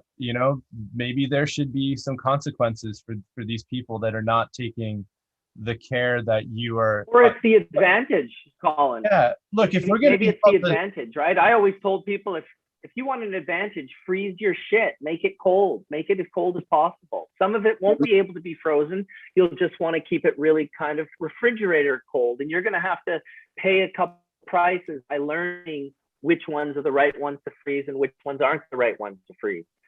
And Right. so, yeah, it is Yeah. what it is, but people are going to have to get on it. Yeah. I mean, supply chain's critical. And I think in every part of this business, like the reason why we got into the fresh frozen, I'll explain it right now. You know, the one price that hasn't changed in 2 years in California? The price of a fucking fresh frozen pound.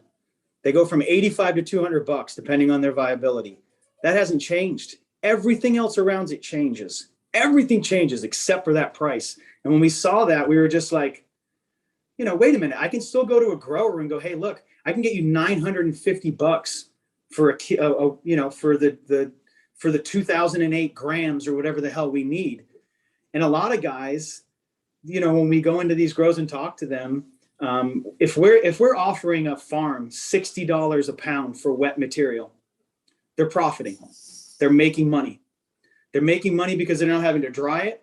They're making money because it's out of there very quickly, and that model works. Now, if they're getting 60 and we're able to sell it for 85, there's room for us to do that with our partners. If they're getting 60 and we're able to sell it for 200, there's even more. So we give them more than 60. We now bring them up with us and say, hey, here's how you can get $80 a pound wet. And you add up those 80 pounds, those 580, wet pounds, they equal more than what you'd get for a dry pound. When you start showing that and you show that model and you understand the supply chain that way, that's where you want to be. And that's where hash is. That's the only thing in our business that's doing it right now is that. And that's the only place that it's left. Now, BHO, there's room in BHO at the highest end of the market, at the diamond end of the market, but there's only room at the highest end of the market for BHO. There's no other room at the bottom. You got to see where the room is and then be able to do it. And it's like, a maker can buy frozen pounds at $200 wet and put them out and sell them and still make really great money. They don't know that or understand it. They're just not educated to the point where they have to trust and commit. And what we've done is introduced the ability to say, hey, on those 2,000 pounds that are in the ground right there, let me apply this model to it and see if it works. It does work. And it'll move more material. It'll actually, what we think is that good work is going to lower the price of hash slowly and make it more affordable. I see BHO as a lower barrier of entry to hash consumption. It costs less. It's easier to get into. And then you'll see guys sort of start to step up their glass game because they start to understand that they have a piece of terpene analysis equipment in front of them. And how do I use that? Oh, what nail do I have? What's the surface area and nail? How much air is coming through here? How can I cap that air and control the flow to get it to use my column that I have here to get, it's like you accelerate your understanding to the point where you start to only want to smoke very good rosin because it's easy to clean up, or melt because it has a different taste and a different approach. That's really where, and we know this. We all know this because we're here. We've been doing this, but the public and opening the public up to this and starting to get them into it, there's a lot of profit. There's a lot of money to be made. The biggest problem in our industry is that people don't use their brain and logic to figure out how to work with one another and make things. And so we all make money. Everyone wants to crush and everyone wants to control and and it's like, what I love about hash is we as a community are starting to teach everybody else collectively, not as a master, but just as a learning entity that's moving forward, that if we work together and we approach things in an open source way and we make it so everyone can make money, we can do this for longer and we can do this forever. And we all do really fucking well. Like, I'm sick and tired of these small growers in California coming out that are wrecked and being like, I'm not making it. I can't make any money. Stop fucking lying, dude. You're selling 50% of your harvest on the black market. You're selling 50% the other way, and you have to look this way in order to continue to do what you do. You can either go full wreck, or I honestly think do both. I did both. I did one before, and I think do both until you get caught, right? Until you get in trouble, because that's always been our thing. But there's more fucking material being sold for fresh frozen in California than there. If you produce all of that fresh frozen into hash, you'd have 5 times the amount of fucking hash that's being sold. Whose fault is that? It's not my fault. It's the BCC's issue. And honestly, I think a lawyer would be able to prove in court that the BCC is complicit in drug smuggling and because of this reason, for this purpose, because they're the ones that are watching it. If you see the numbers and you just made $887 million on tax, okay, that you're allowing more production to occur, more sale to occur than what's going out into the actual dispensary, then you know where that's going and you're complicit in that. You're actually a part of that. And that's what's happening in our industry. So Just there's to a lot correct, going just on. Addison, it's Yep. now the DCC. It's the department now. It's being Yeah. consolidated into one. So it's no longer just BCC. We have to change our nomenclature so people Yeah. are aware. We're talking about now the Department of Cannabis Control, which we are now currently under 90-day emergency regs. Bigger and blinder than ever before is what I like.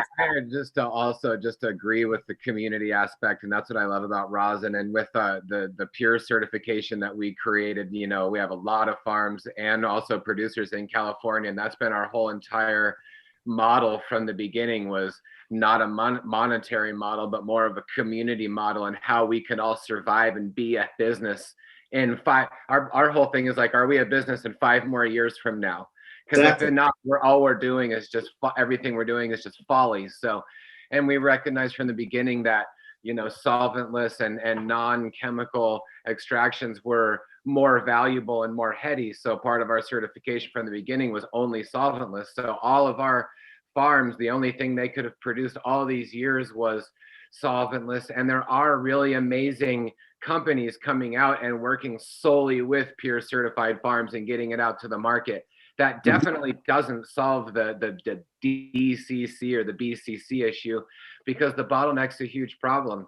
But you know, being able to, you know, have the fresh frozen pounds is also sort of the beginning of starting a product. It's taking it out of the biomass. It's like, you know, having vegetables fresh at the market and getting a penny per pound or $1 per pound, or freezing them or beginning to preserve them. It's the beginning of preserving them and making a value added product. So it's nice that those, you know, and obviously the terpenes are something that, you know, people really resonate with. And I like that resonate has resin in it, but, you know, resonating with the terpenes. And one of the, you know, early terpene mind expansion times was going to Steep Hill back in the day and talking to Dr. Kimron. And Dr. Kimron, that, you know, Steep Hill is just such an amazing mind at the time, and just like a freaky hippie. I really loved his depth and his dedication. And also, you know, Reggie Gaudino is also a really amazing person. And you know, everyone that came out of that and went in different directions is something really valuable.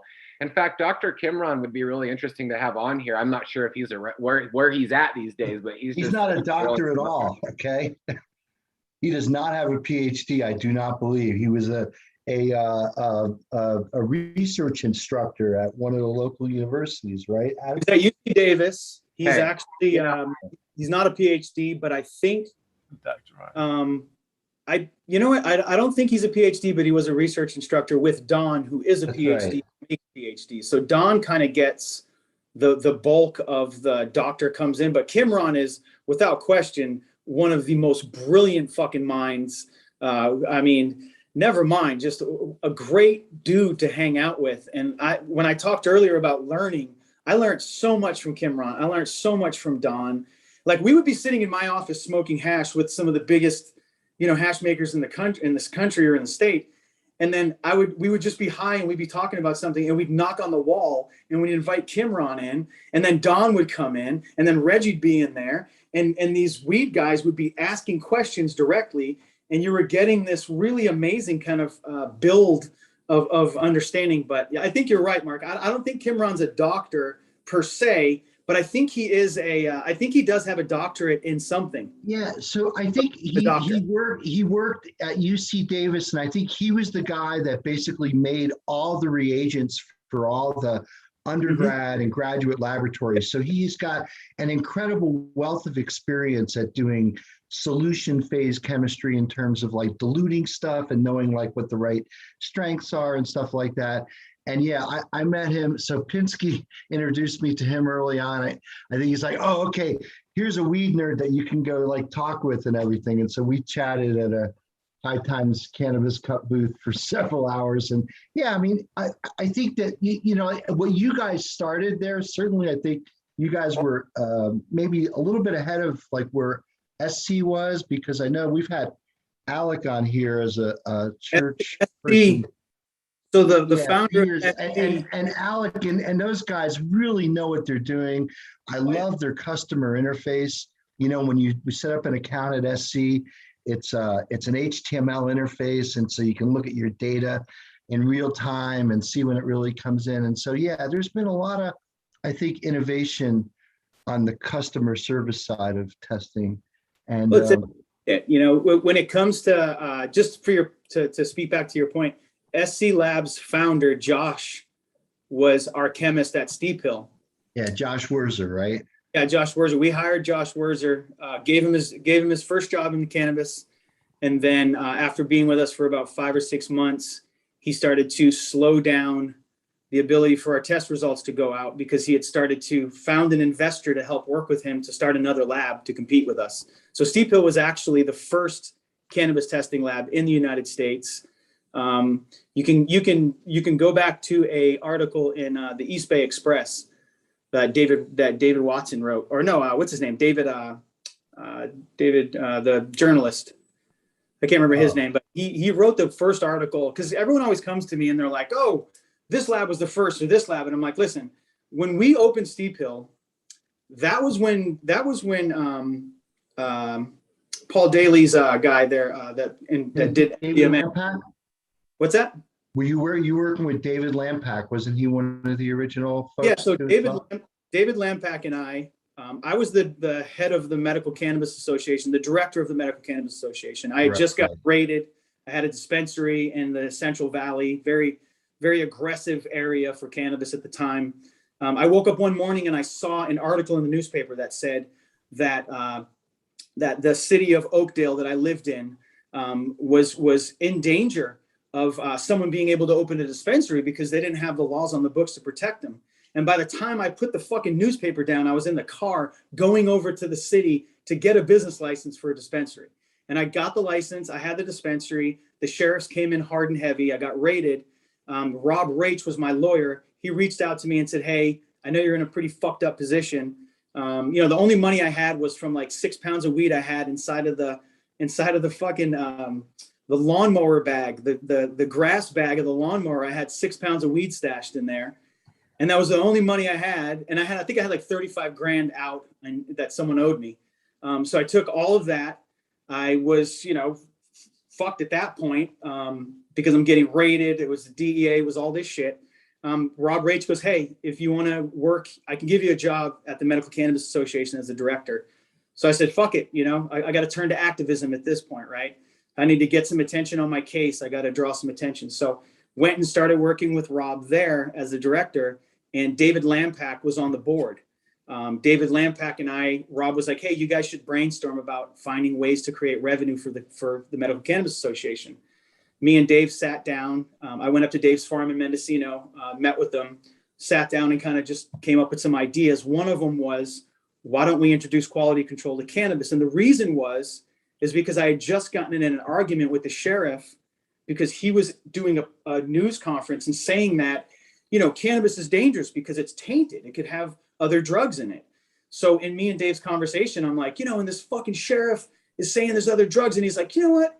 There's no other fucking drugs in weed. Like, who the fuck gives you other free drugs in your weed? Like, that's bullshit, you know? And Dave's like, well, the only way we could prove it is if we did testing. And I'm like, oh. So I walk up to the dry erase board and I'm like, testing. And that was on the board, you know? And I think I actually have in a phone somewhere, I think I actually have it on one of my computers, that picture of that dry erase board that says testing. It says all these different ideas on it. So when we left there, we kind of just said, hey, you know, let's try to do some testing. I left Dave and said, that's what we need to do. Well, that asshole about 5 days later calls me up and he says, hey, I got us a space in Emeryville. We're going down to pick a GC up in the Bay at the maker. And I think it was, I don't know who our first GC was from, but we go and we literally, yeah, it was Agilent. We drove down to Agilent and I'm like, what the fuck's going on? He picks me up. I'm in the Bay. He picks me up. We drive to Agilent. We pick up this fucking machine. We don't know what the fuck we're doing. He brings me back to the spot that we leased, which ended up being the original Steep Hill. We brought the machine in. We found a chemist on Craigslist. And then, lo and behold, Etienne and Debbie got involved. And what was his name? John Gilmore? Yeah. John Gilmore just put up the money and John Gilmore went to Paul Daly and said, these guys have a good idea. I'll put the money behind it. Would you be willing to help these guys? And Paul Daly, who was working with Sasha Shulgin at the time, Paul Daly came over, and that's how we met Sasha. And Sasha came, and they both were like, oh, you guys are sweet little kids. Have a seat. And they sat us down, and they looked at all of our shit. And thank you, Etienne, because our numbers were trash. Etienne was paying us to do tests, and our numbers were trash, right? So Etienne ultimately seeded Steep Hill. Steve D'Angelo at Harborside seeded Steep Hill. These guys, we didn't know what we were doing. But then once Paul got involved and Paul came in, we had the right equipment. Paul was able to reach out to the rest of the community. At that point, we got everybody involved. I mean, I think every single cannabis chemist of any type at that point were so interested, from Meshulam all the way into El Soli. And we had the network to kind of get these guys involved. Every one of those guys got involved in one way or another. Etienne, a lot of people. And I always say that it's crazy that Microsoft essentially seeded Steep Hill, because the money that John Gilmore made from selling Sun Systems is what funded Steep Hill. Fact. So Fact. we, oddly enough, Microsoft funded the quality control component of cannabis in the entire industry. Like Steep Hill came in, and also the Sasha Shulgin component is very significant. Very it's significant. So dope. Really cool. I'm more honored to be thanked in those books that Paul wrote than anything else that I've ever done in my career, ever.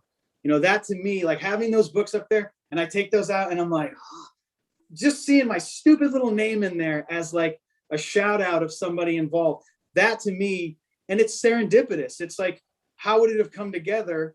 And then after that, when I would take MDA, I'd be like, yeah, like the molecule. So like all this comes so full circle. And even with the fresh frozen thing, even with the Legends thing now, I feel like it's just an energy that's outside of all of it. And we all know it. It's the plant. It's feeding us this energy. We're just a conduit to this shit. Because I don't know where I get the energy to do half this stuff. So it's definitely, when we look at the last year, how the fuck did we survive that year and come out to this point where now we can do Legends? And I'm talking to Kevin, who was here with me. We both were sitting here struggling, working our asses off. And then somehow, some way, it happens and it clicks and everything's moving and the work that you did before happens. And I mean, I'm just rambling, but this is the plant. This is that compound that made this happen. And it's done it with other compounds because the group of people are compound guys, which is really weird.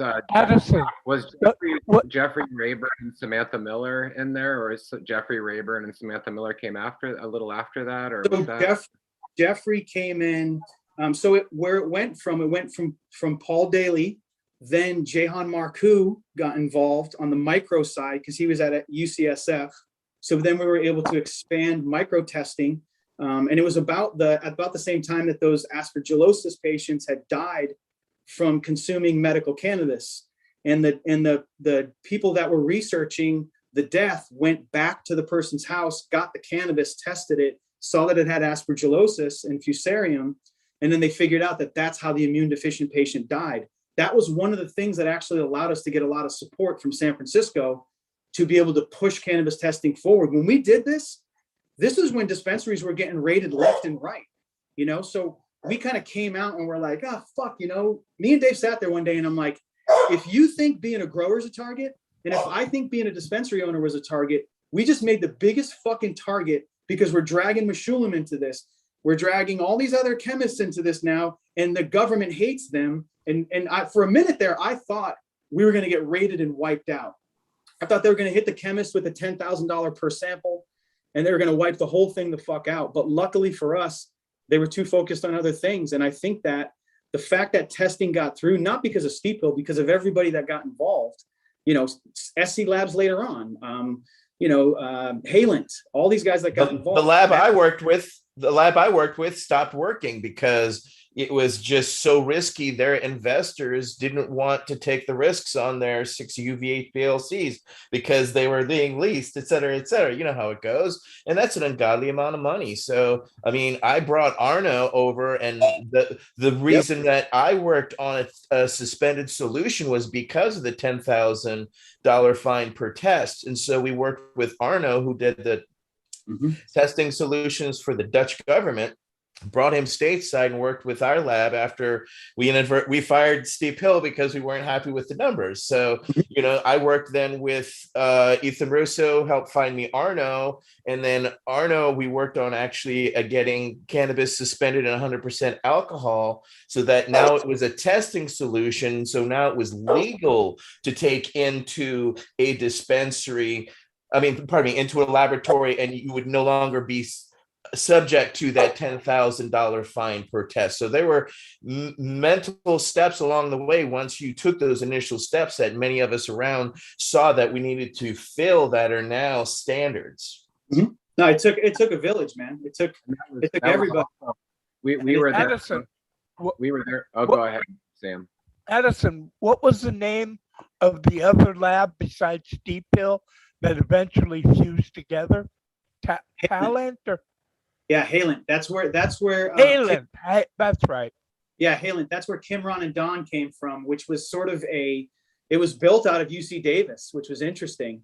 They were a UC Davis lab that came in a bit after SC, and they pushed things very far. Like they were the one main reason why I think the merger with them is what helped Steep Hill survive to the point where it was able to rip off all of the founders and be the company that is now. That's really the juice that they had. Right after that was when we started our certification, because we started our certification based off the testing that was happening. And one of the you guys at Steep Hill, you did a sleeper study, I believe, where you went out and bought a bunch of pens and a bunch of BHO extracts, and you found one of the original studies where you found out like benzene and different kinds of residues in there. And then there was like talk about people getting lesions in their when it was really bad, and getting lesions in their lungs and whatnot. And Clean Green started a certification down there, Chris, and then we started it right after that. And ours was free because we were farmers and producers, and we just recognized that people that were caring for the earth and bringing in living soils and putting their plants into the earth and being a positive impact on it was kind of like the revelation of finding out cannabis was good for you. The revelation of realizing that you could grow cannabis in harmony with the earth and then produce resin that was of higher quality than anything else.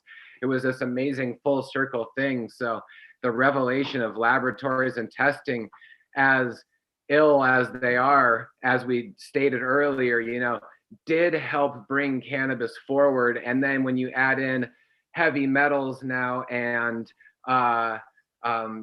pesticide residues and glyphosate residues, that really also completes the picture.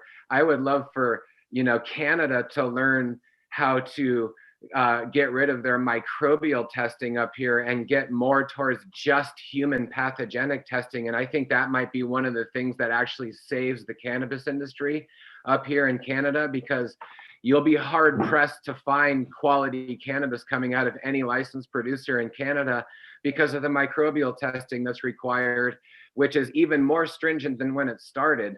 So now you have all kinds of different things that they can do, and gamma radiation is one, and light therapy is another, and every single one of those things diminishes the terpenes. And the whole entire purpose of this conversation and rosin and everything is how to bring terpenes up. So it's almost like bringing everything up so that we can get smacked in the face with a brick wall. So I would love for the intelligence of this community to continue to reach out to people in Canada and to different policymakers as we continue to form our federal legislation, or make sure in America as those federal legislations get formed that, you know, you don't get crushed with the microbial, you know, dilemma, let's say. So, you know, that's just one of the things in our area. Also, packaging and trash and all those types of things. So, yeah, there's a lot to learn from the community. Regulation is tough. They try to use an approach where, you know, they're protecting the people, but at the same time, it never translates into that. It's always so limiting. I mean, who the fuck in their right mind would limit microbes in a grow room? The fuck are you doing? Like in the finished product, there's tons of biological inputs that you can't use legally in your grow, as far as soil inputs too. You have to have everything approved, every single input, which in some cases can be extremely difficult. You know, things like EM and mycorrhizal fungi and those things for a long time were not allowed over the border. A lot of them are becoming available and are being used, and there are some really forward-thinking LPs in Canada doing work to make it happen. So big ups to them. And so yeah, no, there's in moving forward. It's important. I mean, I think that like you said, we're trying to find as much as we can in the plant, and that leads us to rosin, that leads us to melt in the most purest form. And it's just, in order to get there, for so many years it was just isolation, and now that it's so open and there's so many distractions and there's so much going on, the cream is rising to the top. Like you know, I'm on Instagram all the time, just posting stupid shit and just kind of, you know, it's a distraction that allows me to kind of take away from the work and the other stuff. But in the same time, you see people that are so invested that think that our industry is in there. And it's like, if anyone thinks our industry is in Instagram, you're out of your fucking mind, because you may see one thing, but for us, what our industry is to me is when I drive up and I'm trying to find my way to this piece of property. And when I get to the property and I get there and I see the greenhouses and I see the plants and and you get the tour and you see everything, and then you get to the lab tour maybe and you see the material and you're with the people. It's like, that's what this industry is about. And that's what I love about Legends, and I love about what we're going to do. We're going to put those 25 makers with their guests in a room with no fucking phone, no camera. And that to me is like, every person I've talked to on the phone, that when I call them to tell them about the event, they're like, oh, fuck, thank God. And you know, the only place where we get that nowadays is at a comedy show. Because when you go to a comedy show, they take your phone now, because they don't want you filming and showing the person's comedy before they're ready to release it. And I think that by taking that away from it and removing that from it and putting people more in front of each other, it feeds back to like what it is. Our real job, all of us, is to push that message, is to push the message of love and kindness, to push the message of working together, because the more that, and of health and people's health, you know, gut health, foot health, all those things, that shit is going to make it so you can keep doing what you're doing for longer. You're going to be here and be able to give these blessings to everybody else. Do you know how many hash makers I talk to now that are like, oh, what's up, bro? I'm just getting ready to go into the gym. We didn't hear that years ago. You know, these guys are biohacking. These guys are straight organics just started a whole thing with working out and everything. We're seeing it come into our industry. We're seeing health become more important, and it's starting to align with what we've always known, is that cannabis is healthy and it's a healthy way of life. And that's like, we're getting to sit in that position. We sit now as cannabis guys. I sit now with like biohackers, dudes that are like, oh, and they know cannabis is good for your health. And those dudes are making a bunch of splash and a bunch of money, and their industries are in line with our industry. We're guys that sell compounds. Biohacking guys need compounds, especially the compounds that we have. So we see a crossover between our industry and the health industry in that other level. Then look at the fitness industry. Do you know how many guys we look at and talk to that are the top fitness guys in the country, and they dab, or they use tinctures, or they use cannabis, or they're using CBD? So it's all growing. You know, talking about that. Yeah, like it's because it's because it touches the the EC, right? It's just, let's face it, it's the same. You know, when you're running, the same receptors are firing off, and you're feeling these same exact things, and that's why we're drawn to them. And you're right. I think I've always looked at cannabis as some sort of a biohacking agent. Like you're isolating these compounds and you can put them back together, or you can allow the, nature's chemist, as I call it, to kind of guide you and let specific cultivars do it for you. So totally agree. I think there's a lot to look at and explore in that alone. It's cool to see people, excited about cannabinoids and cannabinoid therapy in general. It's been, I can't imagine what Sam has seen through his time, let alone what we're seeing right now in contemporary times, So. I think weed workouts are key. And I think the ganja has to be regeneratively grown and healthy to begin with. Otherwise, you're just processing the residue chemicals, and that really doesn't serve you.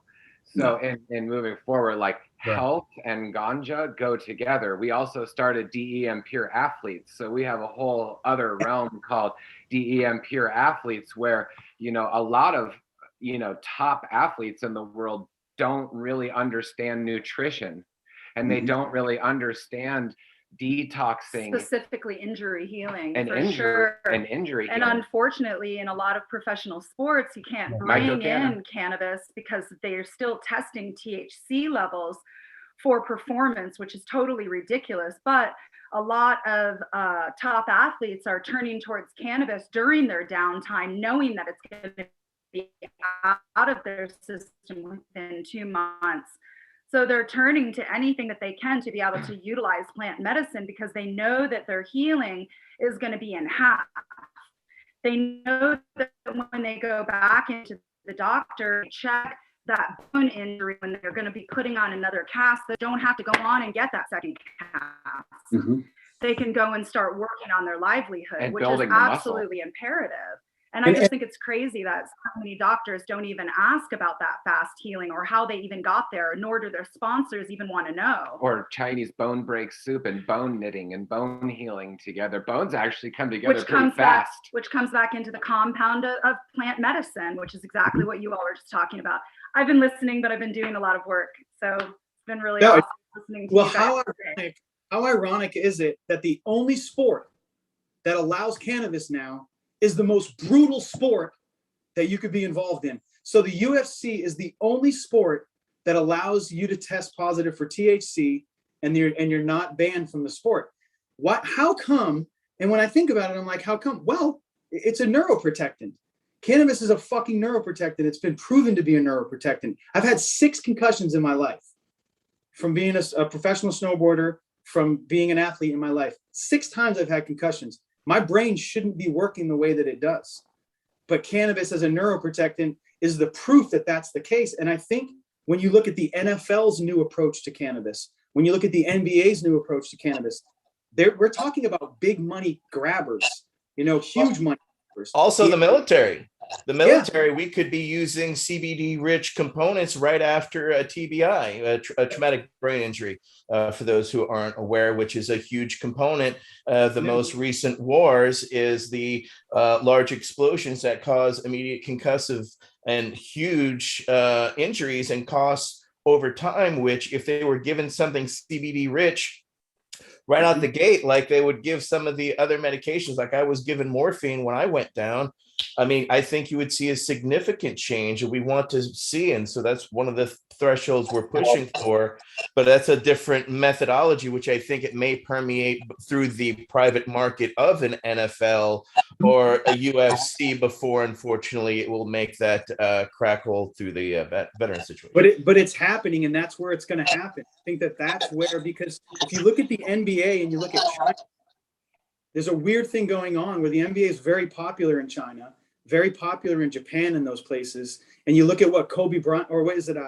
The greatest basketball player in the world got into a weird situation when he was criticizing some stuff. My point is that when you look at big sports, if big sports start to allow cannabis to come in, that's the acceptance level. That's the breakthrough for the rest of it, because there's so much money behind that end of it and that entertainment value. It's happening. That's the point, is that we're seeing it. And I think, we all feel like we're on the cusp of it. Hopefully, we don't get pushed out of it. Hopefully we get recognized and we get to continue to profit from it and live off of it and do well from it. And that's my biggest fear, is that, like, you know, when Johnson and Johnson decides to compete with us, it becomes a different story. You know, it'll be a different thing. But you know, hey, if I have to go live in the woods in fucking Alaska or something somewhere, so I can grow and enjoy or even a better region and have guns and protect myself, I will. I don't give a fuck. And I think we have enough veterans in our country that will. Nothing's going to change in that way, in a sense. I think we're all, you know, heading in the right direction. But these are the signs. Like, when I saw the UFC make that decision, and then I'm watching post-fight conferences and fucking Nate Diaz is smoking joints on the stage, I'm like, Yeah, this is what you want. You have that golden hour once you hit that TPI to actually just, you know, stop as much damage as you possibly can. So it's really critical that, you know, they find or start to create those specific types of point of attack mechanisms, specifically with cannabinoids. And I think that's a new frontier. I mean, I'm saying it's most likely through the private scenario, but I mean, the VA is the largest, you know, medical system in the world currently. So, and, you know, government does hold a patent, you know, so at the same time, there's a lot of big things at play here. And, you know, let's not forget, we still got a lot of work to do. And also, you know, one of the forbidden cures in being healthy is the medicinal mushrooms, you know, and it gets talked about, and then it gets forgotten about, and then talked and forgotten. And then you start realizing, you know, wow, when you put the two together. I mean, cordyceps, for one, was one of the I think it was the Russian wrestling team or something, or the weightlifting team, that couldn't be beaten through the 80s. And one of their big things was, you know, taking cordyceps and chaga as a daily nutritional supplement. And now Mark has put up our mycocanacaps and putting their polypores are, for the most part, you know, of course there's tons of people that understand, but the polypore medicine is not written about. It's not a thing that's studied, and we're here getting ready for a lockdown, you know, and we have this magical medicinal compounds in the forest, which they want to fire smart and get rid of all the branches and get rid of the polypores. I feel like I don't know what world I live in right now. And I think that it's really important, you know, as we're talking about isolating cannabis, we also need to recognize that if we're going to be isolating a lot of things, we could be getting into detriment. So I hear a lot about, like, isolating, you know, parts of the industry, and what the federal government is going to start wanting us to do is not talking to each other, is that the distributor is not talking to the grower, and that the grower is not talking to the breeder. But our success in our industry has been holistic in a manner. The reason why we've been so successful, and the reason why we still have our health and well-being, and we're still having beautiful relationships with this plant, is because we've looked at all attributes of it. You know, Addison, what you were saying before is that, you know, a grower before had to have the knowing of what was going on with their distributor. They had to know what was going on. And now it's like, yay, you know, it's going out the door. It doesn't matter where it goes. You don't even have to look at it. And it creates sort of this isolating feeling and a disconnect that is not going to help out the legacy growers or the legacy breeders or the legacy, you know, extractors, or even the cannabinoids or the health and well-being or the message of the plant, if we don't always have full access and full communication with all parts of this, you know, industry. And unfortunately, right now, I call it an outdustry, because I feel like we could do so much better. But these conversations are really helping people say, oh, you know, hey, I really should check up on that. And oh, that's really interesting. That's something that's been uncovered by Addison today, or has been uncovered, you know, consistently by Mark. And so, you know, continuing to uncover the veils of separatism that they want to put us into these different compartments is going to be the death of the industry. Competition with each other is going to be the death of the industry. So we have to know what's going on and bring each other up with the good practices that are happening, of course, surrounding health and well-being. And I just had my 48th birthday the other day and did 48 push-ups in a row while smoking ganja. That's what's up. You know what I'm saying? Hey, and happy birthday, you, buddy. Happy 48.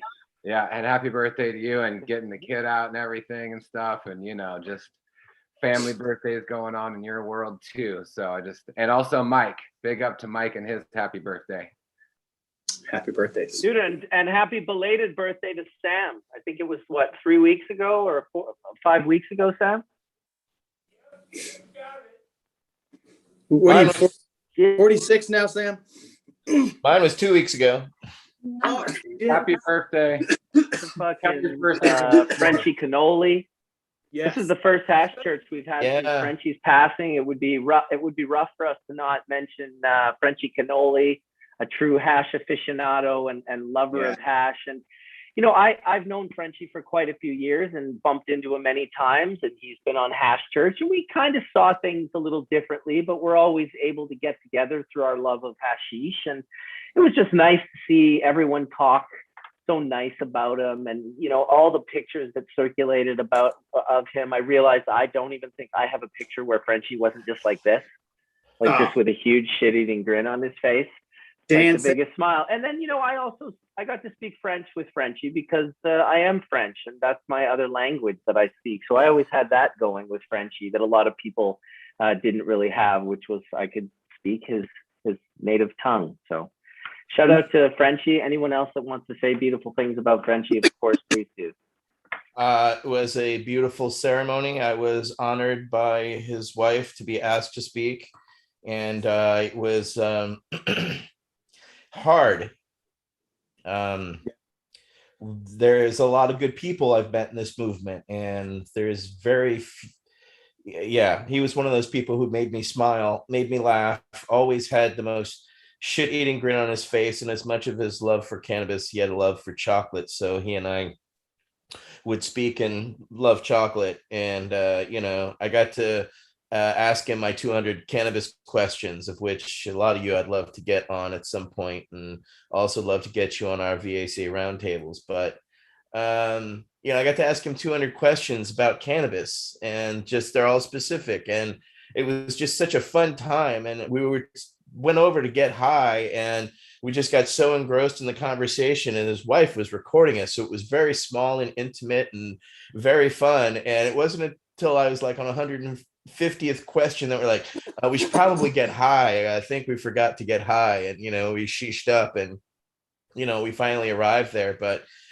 from the first time he came and met me, which was over a decade ago, I was one of the first people he came in the Bay and talked to. And he was, because of, the known of BPG. And I looked at his hash and said, we're not ready for this. The industry is not ready for this. We can't afford this compared to the realities of what we were seeing at the time. And I just kind of gave him the honest lay of the land. And I told him his hash was great. And he always appreciated that. He's like, I always appreciated your honesty. We've all tried the Frenchy accent. It is so thick. It is so French. It is so amazing. And every time I'm from Louisiana, I'm Cajun, and I had a hard time hearing him, and his French I don't know about you, I speak French too, but it was definitely sometimes some words, depending on how they were stated, you were like, what the fuck was that? Try that in another language. Oh yeah, it was certainly not Quebecois French. It was very, very français. But his stories, and especially to hear over the years, all the different, his travels were amazing. I mean, the incredible risks that he took. I don't think an American could have gotten away with some of the shit that he did. No. It's definitely an agreement. But he was just an amazing spirit, and it was just, it hurt to lose him. It still hurts. I will miss him. I will miss him, especially when I see him at when I don't see him at the Emerald Cup. And I'm gonna stop because I'm about to cry. All right. We just did a strain review for the upcoming Skunk magazine, and we had talked to Kimberly and OCN if we could name an incredible hash strain that we've been working on for about 4 years now after him. And and we went on and on about what the name was going to be. And so we're just launching the new strain called Frenchy's Force. Yeah. And the reason why it's called Frenchy's Force is because he was such a force, such an incredible force of tenacity.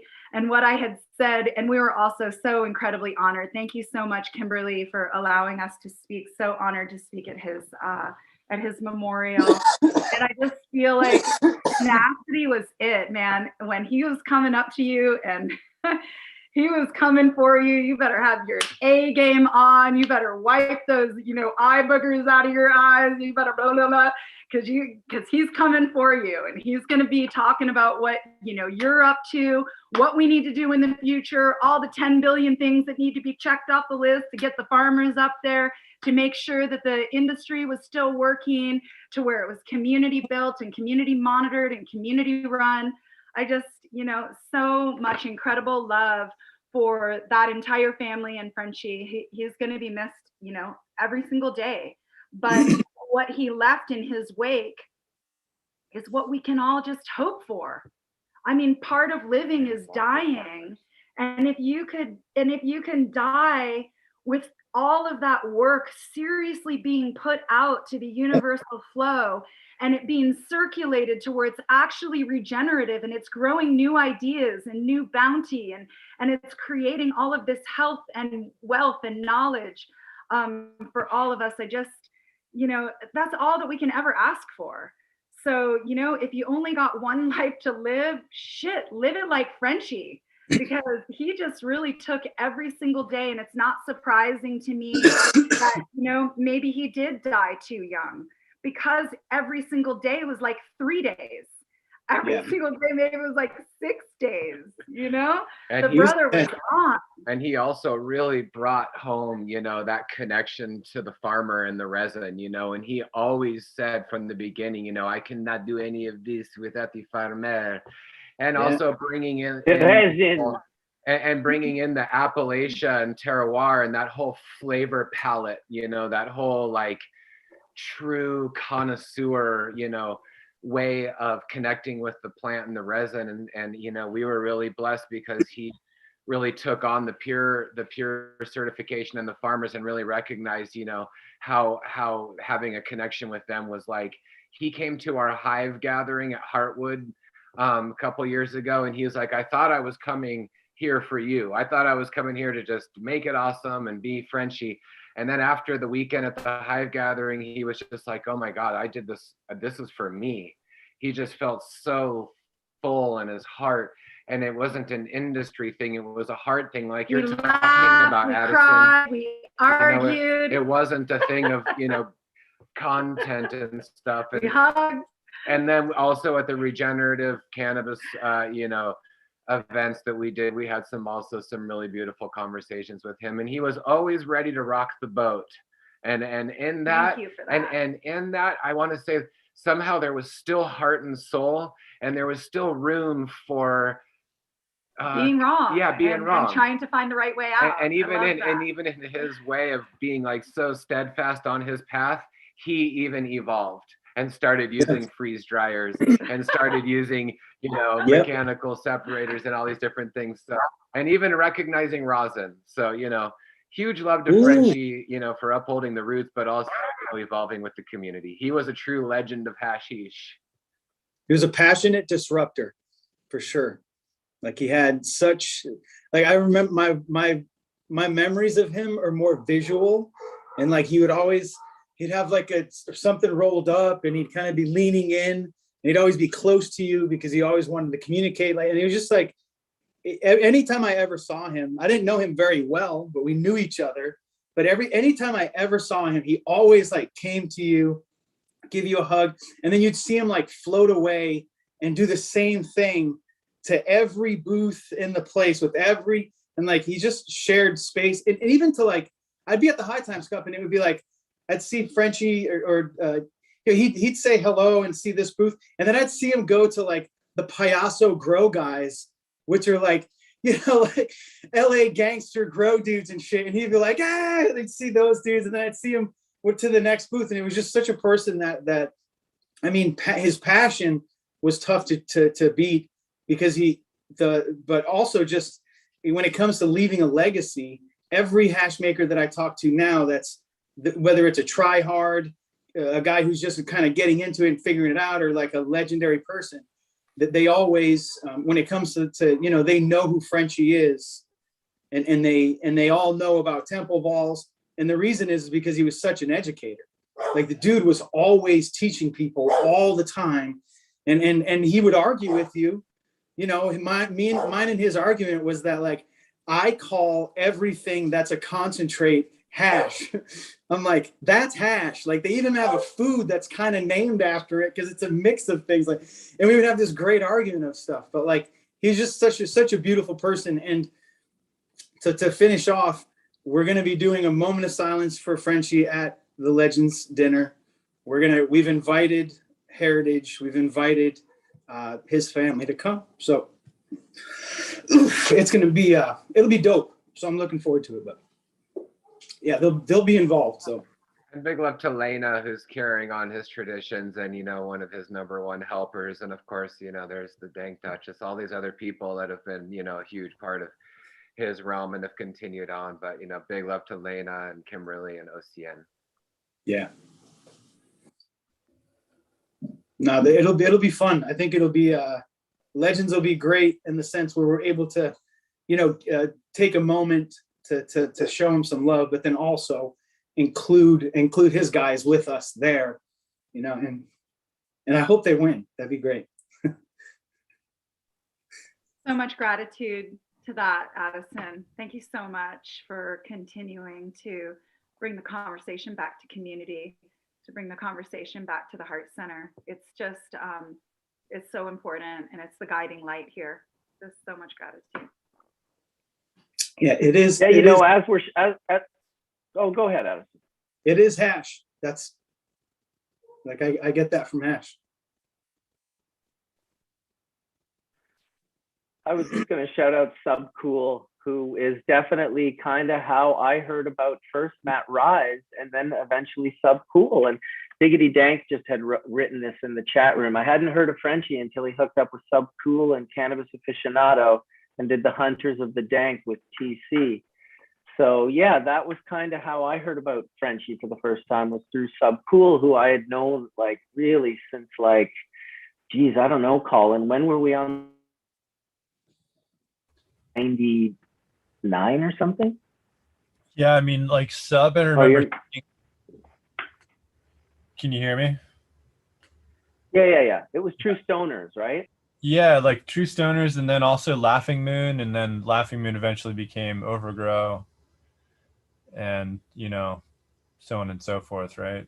But yeah, I mean, he was like one of the first guys that I think as a breeder that was working with different varieties. I mean, all of his stuff was like not all of it yielded well, but it was like the resin was incredible. Like all of the resin was just like always really top notch. I know. It's one of the things I always had to give up to Sub, and why I always had a good relationship with Sub, even as he was kind of having his own internet dramas and all. There was always people like, oh, fucking Subcool. And I was like, I don't know, man. I don't have a relationship with him other than the fact when I get together with him, his resin is killer. And every time I run his shit, no matter who grew it, it's also killer. Subcool was one of the first ones to sell dispensaries seeds too in the early days. Yep. He was one of the first, because earlier on it was clones. I know because I worked for Ed. I was Ed's general manager. I was pushing out 5,000 clones a week in the Bay Area. So there were no seeds, and it wasn't until I was then finally working at BPG that people like him actually would come in and actually have seeds, or take the chance to come in and actually have seeds available so that people could grow something besides the standard genetics that we had. And as people were talking earlier about Cali Orange, we were the main perpetrators of that genetic in the Bay Area for years. So, It was all Doing about getting God's genetics work. out. But Subcool was one of the early OGs for us here in the California dispensary scene to get seeded genetics out there, because none of the EU seeders were, playing in America or trying to until, decades later. It was Subcool and it was Bog. Those were the two that I remember you could get in like the dispensaries at the beginning. Yep. And funny enough, those were two of my first like customers. It was actually High Grade, who was from Overgrow, and he did these bubbler buckets. He was like if you were on those sites back then, you knew who High Grade was. And in fact, he was my first customer. And afterwards, I think about a year into it, he ended up getting busted and going to jail. And I would like send him magazines and commissary money and stuff to kind of keep him going. But then you had Subcool, you had Bog, you had all these guys that were growing the dank strains. And the way I was selling it to them was I was like, listen, everyone thinks their shit's the best, but these bags are going to be like the word of God. Even if you don't believe in God, they'll be the word of whatever you do believe in. Because when you run your material through these bags, your resin will not be able to hide from you once you've unveiled it from everything else that was present. And Subcool, and I was talking to this about this with Addison today. When I first started doing this, I caught Sam's attention because not many people were doing what I was doing. Then when Matt Rise came out, and then eventually Nicotine, they caught my attention. I was like, oh, what are these guys doing? And what I've learned over the years from all of these unique characters, sure, yeah, we might be able to follow clean SOPs and have chef-like standards. But really what we have is an olfactory that allows us to track down incredible breeders and growers. And suddenly when you're running material like that, because I remember the first 4, 5, 6 times I ran material through bags, it was terrible. And it wasn't until Breeder Steve was like, I got some shishka berry, the yellow line. I was like, ooh, the yellow line. That was my favorite line of the red and the yellow Afghan that were used to produce the 2 phenos of shishka berry. Anyway, the first time I ran that and actually saw full melt, and prior to that, I had only ever seen full melt in like Sam's Bong when Rob puffed me down in this Thai restaurant in Amsterdam and said, if it don't bubble, it ain't worth the trouble. And I watched it all boiling and bubbling, and I was like, oh my God, I have to find that. It took me almost 4 years to find that, because I saw it in 95, and then I didn't have it myself till around like the end of 98, the start of 99, which is when Fresh Headies and Bubble Bags was founded. I gotta come in also and put in a beautiful word, because we were talking so much about Frenchy and then came on with Sub. Talk about someone who was out there incredibly passionate. Also about the soil. And not something I say very often, but he didn't give a fuck. And I really appreciated that about him, because that was sort of the energy that needed to push forward for the genetics to be able to get out there, for the information to get out there. And he came up with his subsoil recipe, which was organic. He did start to bring the term organic to the world, and to flavor, and as much I became, and the rev a little bit. Yeah, and we always say that people can't change, or that we stick with something and we may stay with it our whole lives. I became really close to Sub after his house burned down, and the heart and soul that he came to in his life was just astounding. And I just had so much love for the life that he lived. Big up to Miss Jill, because we're talking a lot about his genetics, but she was a big part of that as well. And just so much love for being human and ending with heart and soul. So big ups to. Now, he had a great impact. He definitely, Subcool was like the first real, like a laser point focus on a specific flavor that for me, for like just some of the stuff that I had tasted from him, it was like so different from like an Afghani or anything else, because it had such like a really interesting flavor to all of his stuff. And then when it came to like I think maybe the first purple hash I ever saw was when Matt Rise ran some of his stuff, and I was just like, holy shit, what's hash can be purple? Like, what the fuck is this? And like, so he definitely had a strong influence on everything. And I think other guys at the same time were like, that I was just thinking were like DJ Short, you know, his stuff was cracking at the same time. Soma, you know, I was nothing changed my life. I was an indoor grower that was setting up houses. My buddies were real estate dudes that were loan officers. So they were building track houses in the Central Valley, and I would just go and they'd get a new house and I'd go in and rip the thing apart and boom, set up the grow. And I had a landscape company, and I would just go there and mow the lawn and tend, like, I had this system set up, and I did that. And my life changed when I found New York City diesel, because it was so thick and so citrusy. And that was like Soma's stuff at the same time. And it was just like that whole era that we're talking about, like BPG. And, you know, the other one I thought about the other day was Romulan. Like, I would love to wash Romulan right now and just see what goes. I was get cuts too. You know how I got Rom? I was telling somebody this is how OG it was back in the day. This is how I got Romulan. I was working for Ed, and he said, we're going to a clone exchange. We go to an undisclosed location. A van meets us. We are put on blindfolds. We are put hoods on. We get in the van, and we are driven around for an hour. Then we arrive wherever we arrive. We take our boxes, get out. We are led into a house. When we got in the house, then we took our hoods. Then we were allowed to take our eye masks off. And then we got high. We showed each other our plants. And I got Romulan. And that's when we got grapefruit as well. But grapefruit was... What year was that? That was 2000. 2000. Dude, I'll tell you, the fact that you got grapefruit and Romulan lends a lot to your story that you got those simultaneously.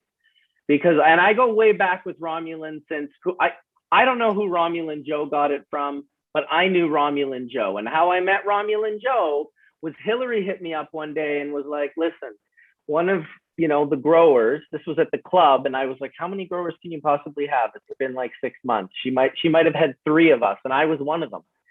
And so the other one was this dude, Romulan Joe. I didn't know it at the time, but she was like, can you help out and get this guy back set up? I was like, yeah, of course. So I invested some money to get his grow built up, met him eventually, giant of a man, teddy bear of a man, incredible. But I got turned on to that true Romulan, and it was just like, my God, dude, we could not get enough of that shit. Someone's got to, it's got to be. And yeah, it's got to come funny back. enough, I saw Romulan Joe years later, and he was walking with a big jar of weed, and he gave it to me, and I was like, what's this? He's like, oh, it's Breeder Steve's old grapefruit cut. You know, I've been growing it, you know, the Romulan and the grapefruit. Those have always been my go-to. So when you said you got the Romulan and the grapefruit, that could very well have been from Romulan Joe. It would have to be if it was the real deal anyway. He was the Romulan one. It was he was huge. I do remember he was huge. So this was 97. Yeah, so this was, I met Romulan Joe. Yeah, this was 2000 at an undisclosed location in an area where I don't know. So it's just one of those. Actually, it's 99 because I came in 99. So it was actually in 99 because I worked from Ed from 99 to just before in 01. So yeah. And so then the same thing, once we did our exchange, we then had to put the mask on, then put the hoods back on. We were led back outside and then driven back to our undisclosed location, of which we then just all dispersed. So be thankful you can actually go to a store and actually get your fucking genetics, because that shit was nerve-wracking, dog. I'm not going to deny. Dude, he didn't give it away to anyone, just so you know. Like, that had to have come like from a very strong source to say, hey, you need to give this to these people over here. It was by invitation. Only a few people could have done that. It was by invitation only, and Ed Rosenthal was a genetics known guy in Northern California. So it could very well have been. It was so long ago, I can't recall. It would have had, like I think Mark said, we'd have to ask Hillary about that. yeah, but it would have to have come Hillary from must have had a Romulan Joe if it was the real Rom. Oh, that was the Romulan at BPG was definitely the real Romulan. That Yeah. shit was great fire. That shit was so good. I remember that stuff. Hey, I was thinking at the end, I would bet money right now that Kay from Trichome Technologies was at that undisclosed location. Where He was. Definitely. He has that same. He has a funny ass story. I think he told it to High Times about like Geraldo Rivera. Didn't he like blindfold Geraldo Rivera or something like that? Yes. Yeah, that's just how it was done, because you didn't want people to remember a location where you were. You didn't want a picture of an angle because people could figure out at night where triangulation of a star was. I mean, you just didn't want to get robbed. Like that's right. And Romulan got lost because of the white powdery mildew surge of the early aughts. And it was just one of those plants that was just a fucking magnet for it, unfortunately. And it just, that's why it kind of made its way out. But I've yet to find a genetic with that type of flavor profile that it had. It was there's a cat in Sacramento right now that has a genetics company called Romulan Genetics. And they have some crosses and some other stuff, and I've been communicating with them, but I want to see if it's actually the Romulan. I haven't gotten in touch with them completely about. You could tell if it's that's the thing about the Romulan. If it gets mold. Oh, really? Yeah, exactly. Everyone that said they had the Romulan since Romulan Joe stopped growing it just did not have the Romulan. I met one guy on Overgrow that had some Romulan cross, and I was like, that has Romulan in it. Because it's kind of, the Romulan is kind of like the shishka berry in that sense. Anything you put the shishka berry into, I'm not sure if it was osamine or what profile it was, but it just had this, you just always knew that the berry was in there. It's in the Nicole from Marambaros. It's in the Barb from Matt, the Great Gardener. You can taste it in those cultivars, that shishka berry. And yes, shout out to DJ Short, because he was also a big, just producing fire at that time. Early '90s or late '90s, early 2000s. And that, we were a big part of those growing, in Eugene and that area. Even that was also mid 90s. We were definitely, I was early 90s, early 90s. Blueberry everywhere, blueberry and Trinity, and it was huge strains. Moonshine. And it was Kind on tour. Blow. So I was the Kind on tour, and that was all DJ Short stuff out of Eugene. Also, Soma and that was being all put onto tour. Also, Soma lived in Eugene before he moved to Holland, and then there was kind of like this crazy stuff behind that. What's that? Did you know Seuss? Seuss. Soma and Seuss. Soma and Seuss. He was the parrot guy. He had all the birds. He was also in the same area. Absolutely.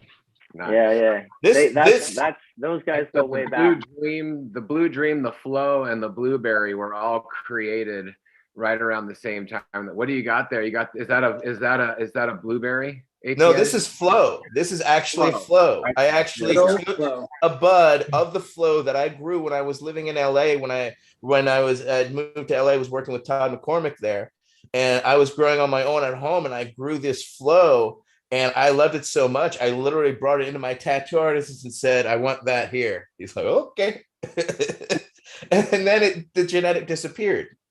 The Flow makes great hash too. Yeah, he still makes seeds of it. I have a few packs of it actually. I've so good. I gotta say that DJ Short's genetics, really made a stance on Dead Tour. Anytime that those genetics were brought out onto Shakedown, you could smell it, before it even hit the street, and it was what everybody was looking for. So his genetics really spoke volumes without, having a name attached to it at that time. So yeah, nice. Yeah. So many different, and like they're short. It's like now I look at it and it's crazy because you have different types of breeders now. There's like hash breeders, there's height breeders, there's different types of one, because the market's so big now and so open that it's crazy. And it's like I just love going to the breeders that aren't hash breeders and looking at those genetics and being like, I wonder how that would be in hash, or I wonder this, or looking at the old school stuff and thinking that's the most painful thing to do to yourself, is to think of old school genetics and then how good it would have been in like a rosin form or something like that. Like, it's a good way to torture yourself right there. Oh, can you imagine the Romulan and rosin?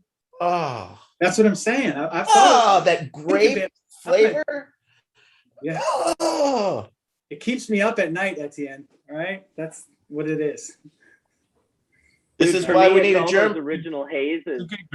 We need a Germplasm Institute of North America. We need a Germplasm Institute of North America so that all these genetics are saved, so that they're kept for posterity, so that we can't continue to have these stories of lore, so that they're actually protected. So whoever's watching this, get on it. We need that shit yesterday. We do. It's very important. Or just, I mean, can't you tissue culture all of them? Yeah. If you have them, but the problem is if they're clean too, because there's still biological things stuck in there that have to be bioremediated that Segra and others have found out via genetics that they have to pull out. So if you can TC them, but if you don't actually clean the genetic out of those bio problems, you're just perpetuating those issues and inconsistency. So it's just a step further. So we have to get Reggie involved, is what you're telling me. Yeah, pretty much. Yes, we got to call Reggie. On the flip side of that, also regenerating old strains through really deep soil, multi-diversity, multi-species, biome is another great way to do it, because then you're just flooding that plant's endophytic system and flooding it with different microbiology, and then that really also cleans it. So just the opposite spectrum of when it comes by out, utilizing our farmers. When it comes out of tissue culture, you got to make sure you get it into that inoculation point. Yeah, healthy plant out of retirement. Get you to bring skunk back, Sam. Get skunk. Yeah, what's up? One back. We need it. That's very important. There's some. I'll wait another few years until people really appreciate it. Because why didn't anybody keep a clone? They're dumb. That's really. What are you talking about? Again, even if which one are you talking about? The skunk one or the fruit one? Because the skunk one, all those people got busted and they couldn't keep. Okay, skunk one was originally skunky. I bred it sweeter. I liked the sweet version. Yeah. Had a better high flavor and effects to me. But you got to remember, skunk was never more than about 17% THC. It was not no ball buster, but people would consistently pick it over stuff that was 20, 25 because they liked it better. Yeah. When I worked for Richard Lee, who did the Bulldog here in America, I was the guy who worked in his gardens because he was in a chair. He loved skunk #1, but he liked that cut at 6.5 weeks. That's where he liked it, as opposed to letting it go to 8 weeks. He liked it. Rob liked it a bit earlier than me too, but I liked it maxed out because I'm a resin producer. I don't smoke weed. What was your max for skunk? But maybe 10 weeks. Wow. Could you imagine skunky rosin right now? I like the roadkill. Well, I can remember skunky smell dry. That's what all skunk was. It was roadkill in the beginning. And didn't Todd McCormick just do a big skunk #1 seed release that he did from last year? I heard that myth and that rumor. Todd's a good friend of mine. I don't know what that means. Yes. I heard that he may be at Legends. Well, Todd's a serious smoker, so I've never seen him smoke a hubbly bubbly though. Sam, are you going to come to Legends? No, I'm not going to come to California. First of all, I don't think it's safe to travel. Are you going to do the telecast with us? so that we can say hi. Maybe dinner? I'll consider it. We Okay. can talk about it. But I love it. yeah, as soon as we can travel, I'll be glad to come to California, and I'll be glad to go up many other places in the world. Awesome. But it's still a bit iffy to me. There's just not enough people are vaccinated in the world or have had it already to make me feel safe enough. Yeah. No, it's true. It's a definite factor at this point for sure for travel. I mean, Mark, can people, or Canada just opened up, I think, but can Americans go to Canada? I don't think we can yet, right? Yeah, I think so. I think the ones that have had their jabs are allowed to come here. I think we opened actually to all international travelers recently that have their vaccination, which I get that the vaccination keeps them from getting really deathly ill or dying, doesn't keep them from getting the virus. So that seems kind of strange. It's like, okay, so whether you're vaccinated or not, you can bring the virus into the country. My brother-in-law was vaccinated twice. I know. And he got the virus. So he had already had it. He was vaccinated twice and he got it again. Also in British Columbia on no comment. No comment. I'll leave that alone as well. But I'll just for information purposes, British Columbia is implementing the COVID passport on September 13th. So if you come to British Columbia, and for British Columbians now, some people who do believe in true health and have other ways of healing themselves will be banned from society. So you will not be able to go to any restaurant, no club, no music, no, you can't have weddings. You Public can't transportation, public transportation, and from September 13th till January 30th. So it might be a long time before you see a good amount of people from British Columbia because some people need to stay at their house. Eesh, that's ridiculous. Oh, I suspect it'll end up being like Austria, where they just have these really fast tests. And if you don't have that jab or whatever, they'll just get you to do the quick test. And then it's like, yeah, there you go. I don't think it's going to be quite like we're going to be a segregated apartheid. Obviously, the conspiracy freak in me is always like, ooh, overbearing powers of governments are somewhat terrifying. These guys do tend to fuck it up more often than not. Come on, Marcus, tell the truth. What you want is you want people to wear a little yellow vaccination star on their shoulder. Dude, that's what they did in North Vancouver near where I lived. They were giving gold stars away to people who got 2 vaccines. And I guess an elderly woman from like Poland was in there and she lost it. She was just like, what are you doing? It's interesting too, because someone I spoke to the other day was like, this is terrible to make these correlations between like a vaccine passport and the Holocaust. And I'm like, okay, but like this did happen and it was in our paper. And it was kind of a connection between the vaccine passport and, the Holocaust, because the gold star was the thing that got her. It was a gold star. Now, it wasn't a 6-pointed gold star. It was a 5-pointed gold star, which, of course, people in the comments section started having huge arguments about. But you could imagine from the perspective of someone that lived through the Holocaust, that would leave a bad taste in their mouth and maybe just do it a different way.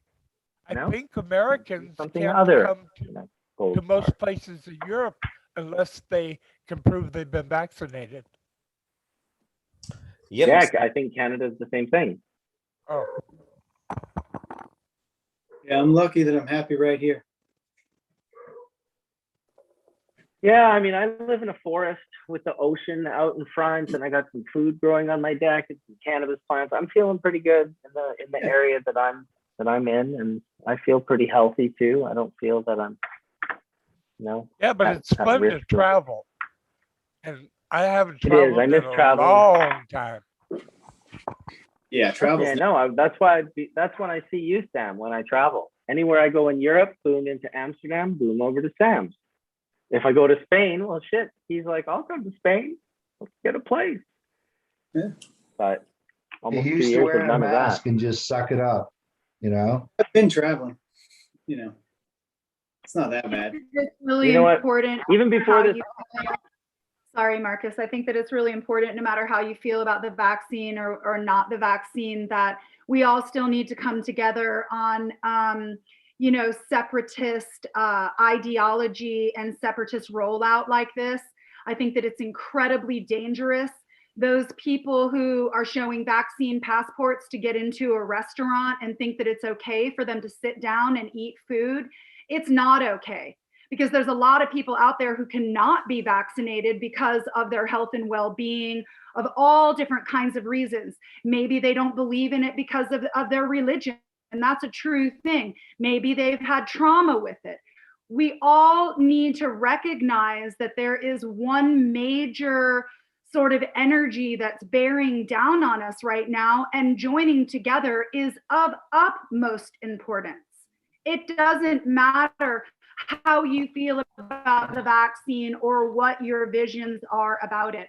We cannot be separating out people like this. It's not good. It's just not good for all different facets of humanity, and nor for our future generations, and nor for our health and well-being. Come on, people. Never have we been more sick than from this. And I'm not talking about just sickness of COVID. I'm talking about mental, emotional illness that people are having with separations of their family, because some people might feel that the vaccine is okay. Other people are feeling it's not okay. When has it ever been that somebody got a measles vaccine and then another person didn't, but they went to war with each other and they don't speak with each other anymore? This is happening everywhere. If we don't rise above this, then we lose. All of us lose, vaccinated or not vaccinated. So that's my high horse. And I hope that you all hear this out of love and out of kindness and out of togetherness. This is not about separatism. This is not about a virus or an illness. This is about just humans coming together with humans and recognizing that we are a communing species, that we need each other to be able to have a healthy species into the future. Yeah. Well, you need to be able to have dialogue. We need dialogue, and that's the key. What they did was, a little while ago, they started to compel speech. And, they did it here in Canada, where they went through the universities and they were like, hey, we've now made some new rules. You got to call people what they want to be called. And here's a bunch of pronouns that come into play. And there was this dude in Toronto, a university professor, who was like, no, you can't compel speech. And then, of course, everyone was like, oh, you're against Jordan Peterson. They're like, you're against the transgender community. He's like, no, I'm not against the transgender. You're an anti-Semite. No, I've actually taught about the Holocaust. They'd thrown all this shit at this guy, and really all he ever stood up for was the compelment of speech. And who controls speech controls what is defined as hate. And it's a very slippery slope. You can create these discussions that are now one-sided because, and I kind of try to remind people, cannabis was one of those things. For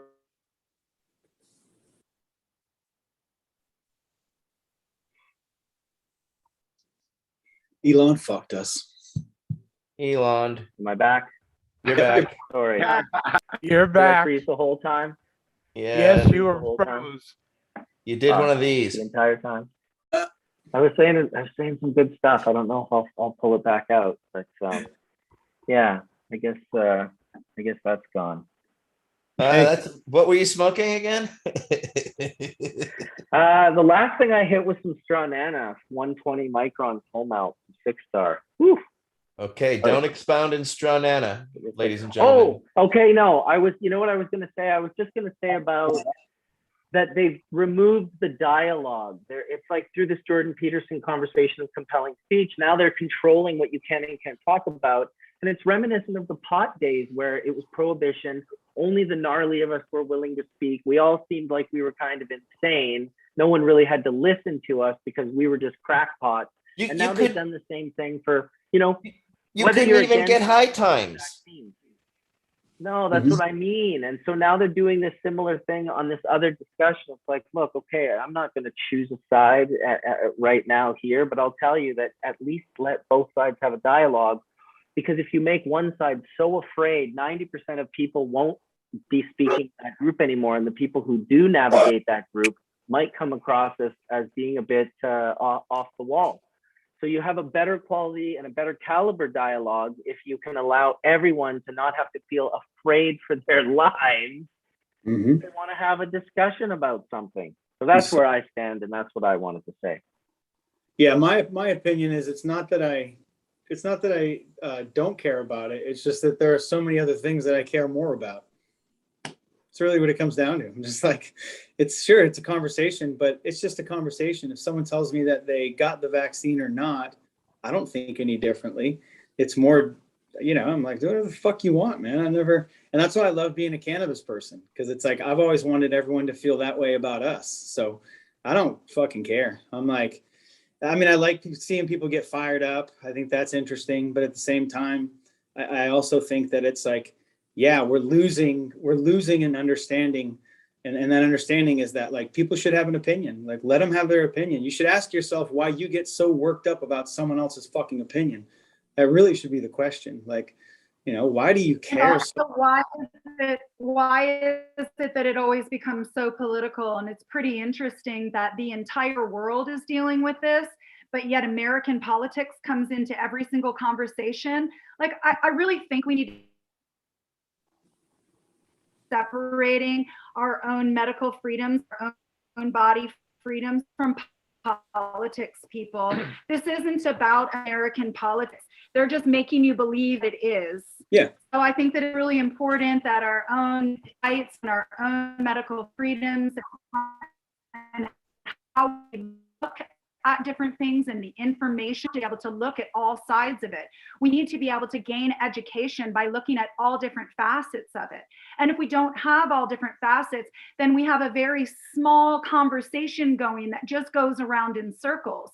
And that's what happens when you politicize anything. So when you politicize things, that's what you do. Right. You politicize it. So come on, let's. Right, but hold on. In the sense President of the United States, elect the clown, expect the circus. This is all part of that circus, ladies and gentlemen. Sorry. Yeah, Don't elect a reality star as the president of the United States. End of story. How about don't allow who's the president to affect what we're trying not to talk about politics right now. But you guys went there, so I went there too, right? I look at it from a health perspective. I take care of patients. I've been dealing with patients. The whole reason Addis and I knew each other is because I bought some bad weed back in 2007 that got me an upper respiratory infection because there was something I couldn't see. Okay, so that's still ongoing, even though the traditional market is still going strong and going stronger than the legal market.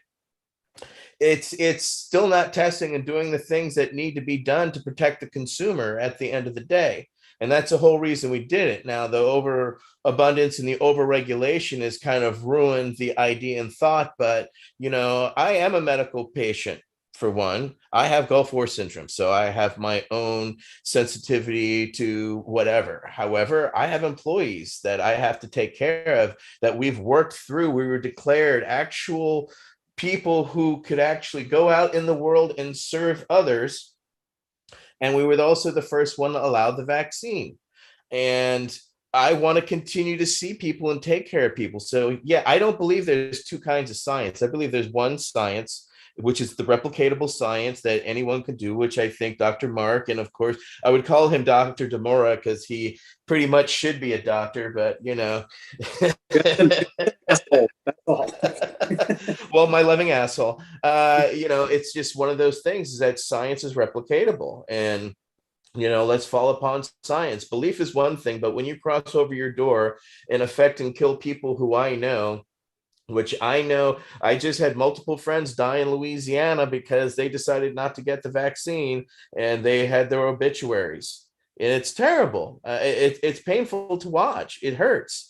But at the same time, I'm in favor of vaccines, but I'm not in favor of mandatorily seizing people's ability to speak or have their choice. But at what point did it cross over and it affect other people when you're out and about and going? Because that's the reality is I have enough deaths on my conscience from war. I'm trying not to add any more scalps to my reality. sorry to use that terminology. It wasn't meant in any type of of attack of any one shape or form. It's just a reality of war sometimes. That's just the reality that we face. So I agree that everybody has their right, but I also agree with science. But at the same time, when we're out as a society and we're seeing a worldwide situation, you know, we have to realize that we all have a responsibility to our fellow brothers and sisters. And what that is your choice to decide. However, I know I've made my choices and I'm double vaxxed at the moment. Yeah, and I just wanted to add to that we all do have our own choices, and we also have a responsibility that when we're sick with the flu or anyone has a cold, that you stay home. Everybody does that. You don't feel good, you stay home. But we're not out there, you know, asking for people's records on whether they have HIV or whether they have syphilis or whether they have hepatitis A, B, or C, because all of those things are actually contractable in restaurants. So, you know, I think that it's really important that if we're just going to be separating out this one thing, that we need to really truly have the science. And the science is not just hyper focusing on this one virus. Let's talk about all of it and all of the contagions that humans are walking around with. So, you know, to be hyper focusing on one just really, I'm sorry, it doesn't truly make sense if we're looking at the science. And if we do look at science, we can find lots of GMO style agriculture, which creates super bugs and super sicknesses. So there's no guarantee that everyone's going to get fully vaccinated and the whole thing's going to go away. What there is a guarantee is that it's going to transform and it's going to become something different. So if we're going to get into mandating things, let's get into mandating chemicals out of our packaging and garbage going away, and enacting health and well-being regimens, because the government's not responsible for our health and well-being. We are responsible for our health and well-being. Or maybe instead of spending billions of dollars on hand sanitizers and masks, that really possibly, if we are doing the science, then we're actually recognizing that that may not be to the best of our health and well-being and actually fighting this virus that we're all dealing with. If we spent billions of dollars on actual knowledge and actual science, that when people get out into the air and out into nature, that they're uptaking a healthier microbiome. When we laugh with people, when we share a joint in a circle, are we really truly passing more negativity, or are we passing more positivity? So really and truly gathering, and Etienne, I hear everything that you're saying. I totally want to respect what you're saying. Freedom of choice. And you're saying freedom of choice, and I'm saying right on, brother. Thank you so much for saying that. But also, I just wanted to speak that there is science in other facets that we aren't testing for, that we aren't isolating people out for providing their medical tests at restaurants or in public gatherings, because it doesn't make sense. Oh, it's illogical. But speaking of science, this one goes to Sam specifically. I just got the IACM bulletin, and apparently they've gone under and are restructuring, which is the International Association of Cannabinoid Medicines. Do you know anything about this or the restructuring? Sam? I read about it earlier this evening when I was sent it to me, but I think apparently it's because of the COVID and how they were going to try to do this online thing, which I believe they canceled for this October. And I think all the weight was on Franyo and just a few people. And so they're trying to spread it out and reorganize it. And also they're going to be more of an umbrella organization for all the national versions of them. Thank you for that clarification. I was cannabis curious. I really like the work they do. And Franyo is a very special friend.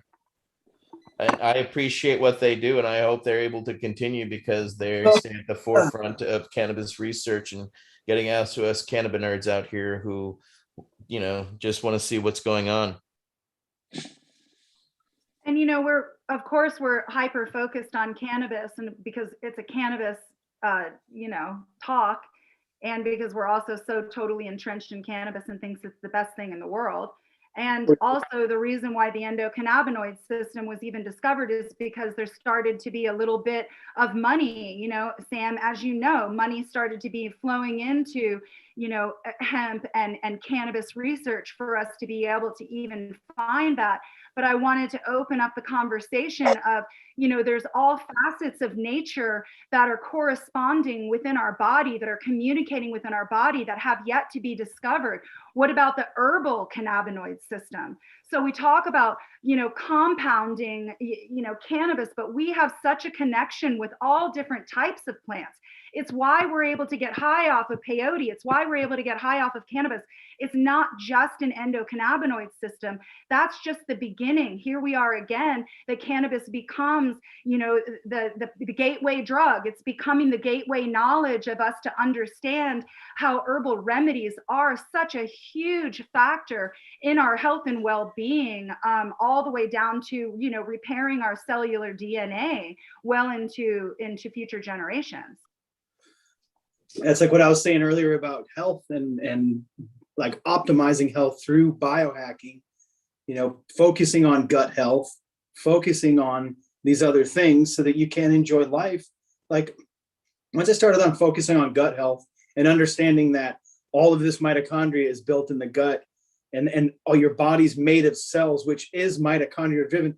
Like once you figure that shit out and you start eating correctly to whoever you are, and I just say that because people can eat, you know, there's food that's served everywhere. But have you ever sat down and kind of figured out what you eat best? Like what's best for you? Like, listen, a lot of people aren't listening. They're not slowing down. They're not taking the time to do the research to figure out what that post really meant. And they want to speak about it. And that's I mean, you would think that more people would smoke hash because it slows you down. And it makes you focus on little different things. And like my whole everything I'm doing, my whole mantra in my whole life is hash. It's simple. It's one thing. It's that direction. Cream. And that exactly, cream, hash, that direction, that one thing. And all my business falls into that. Everything else falls into that. And it makes everything much more simple. And anything outside of that doesn't attract my attention. That's all. You know, it's like, that's why I called Marcus and was like, laugh at that, Addison, because like, you're saying that all I got to do is just, you know, focus on hash. It's going to be so everything simple. Falls in place. But what you're focusing on is a fractal medicine that has 10 billion possibilities. So that's what's good sweet luck about on it. that becoming so simplified. Life work. I like it. It's working out incredibly well up to this point. So I'm just staying in my lane. I'm just continuing to do this. And I'm grateful that like how many people get to do what they really fucking love. And I think all of us get to do what we fucking love. I mean, Mark loves what he does. Mark has the fish thing. And we all have this shit in our life that we get to do because of this, because we understand that like, this is what we love. This is what we do. But we're so blessed for that too. We're so much more.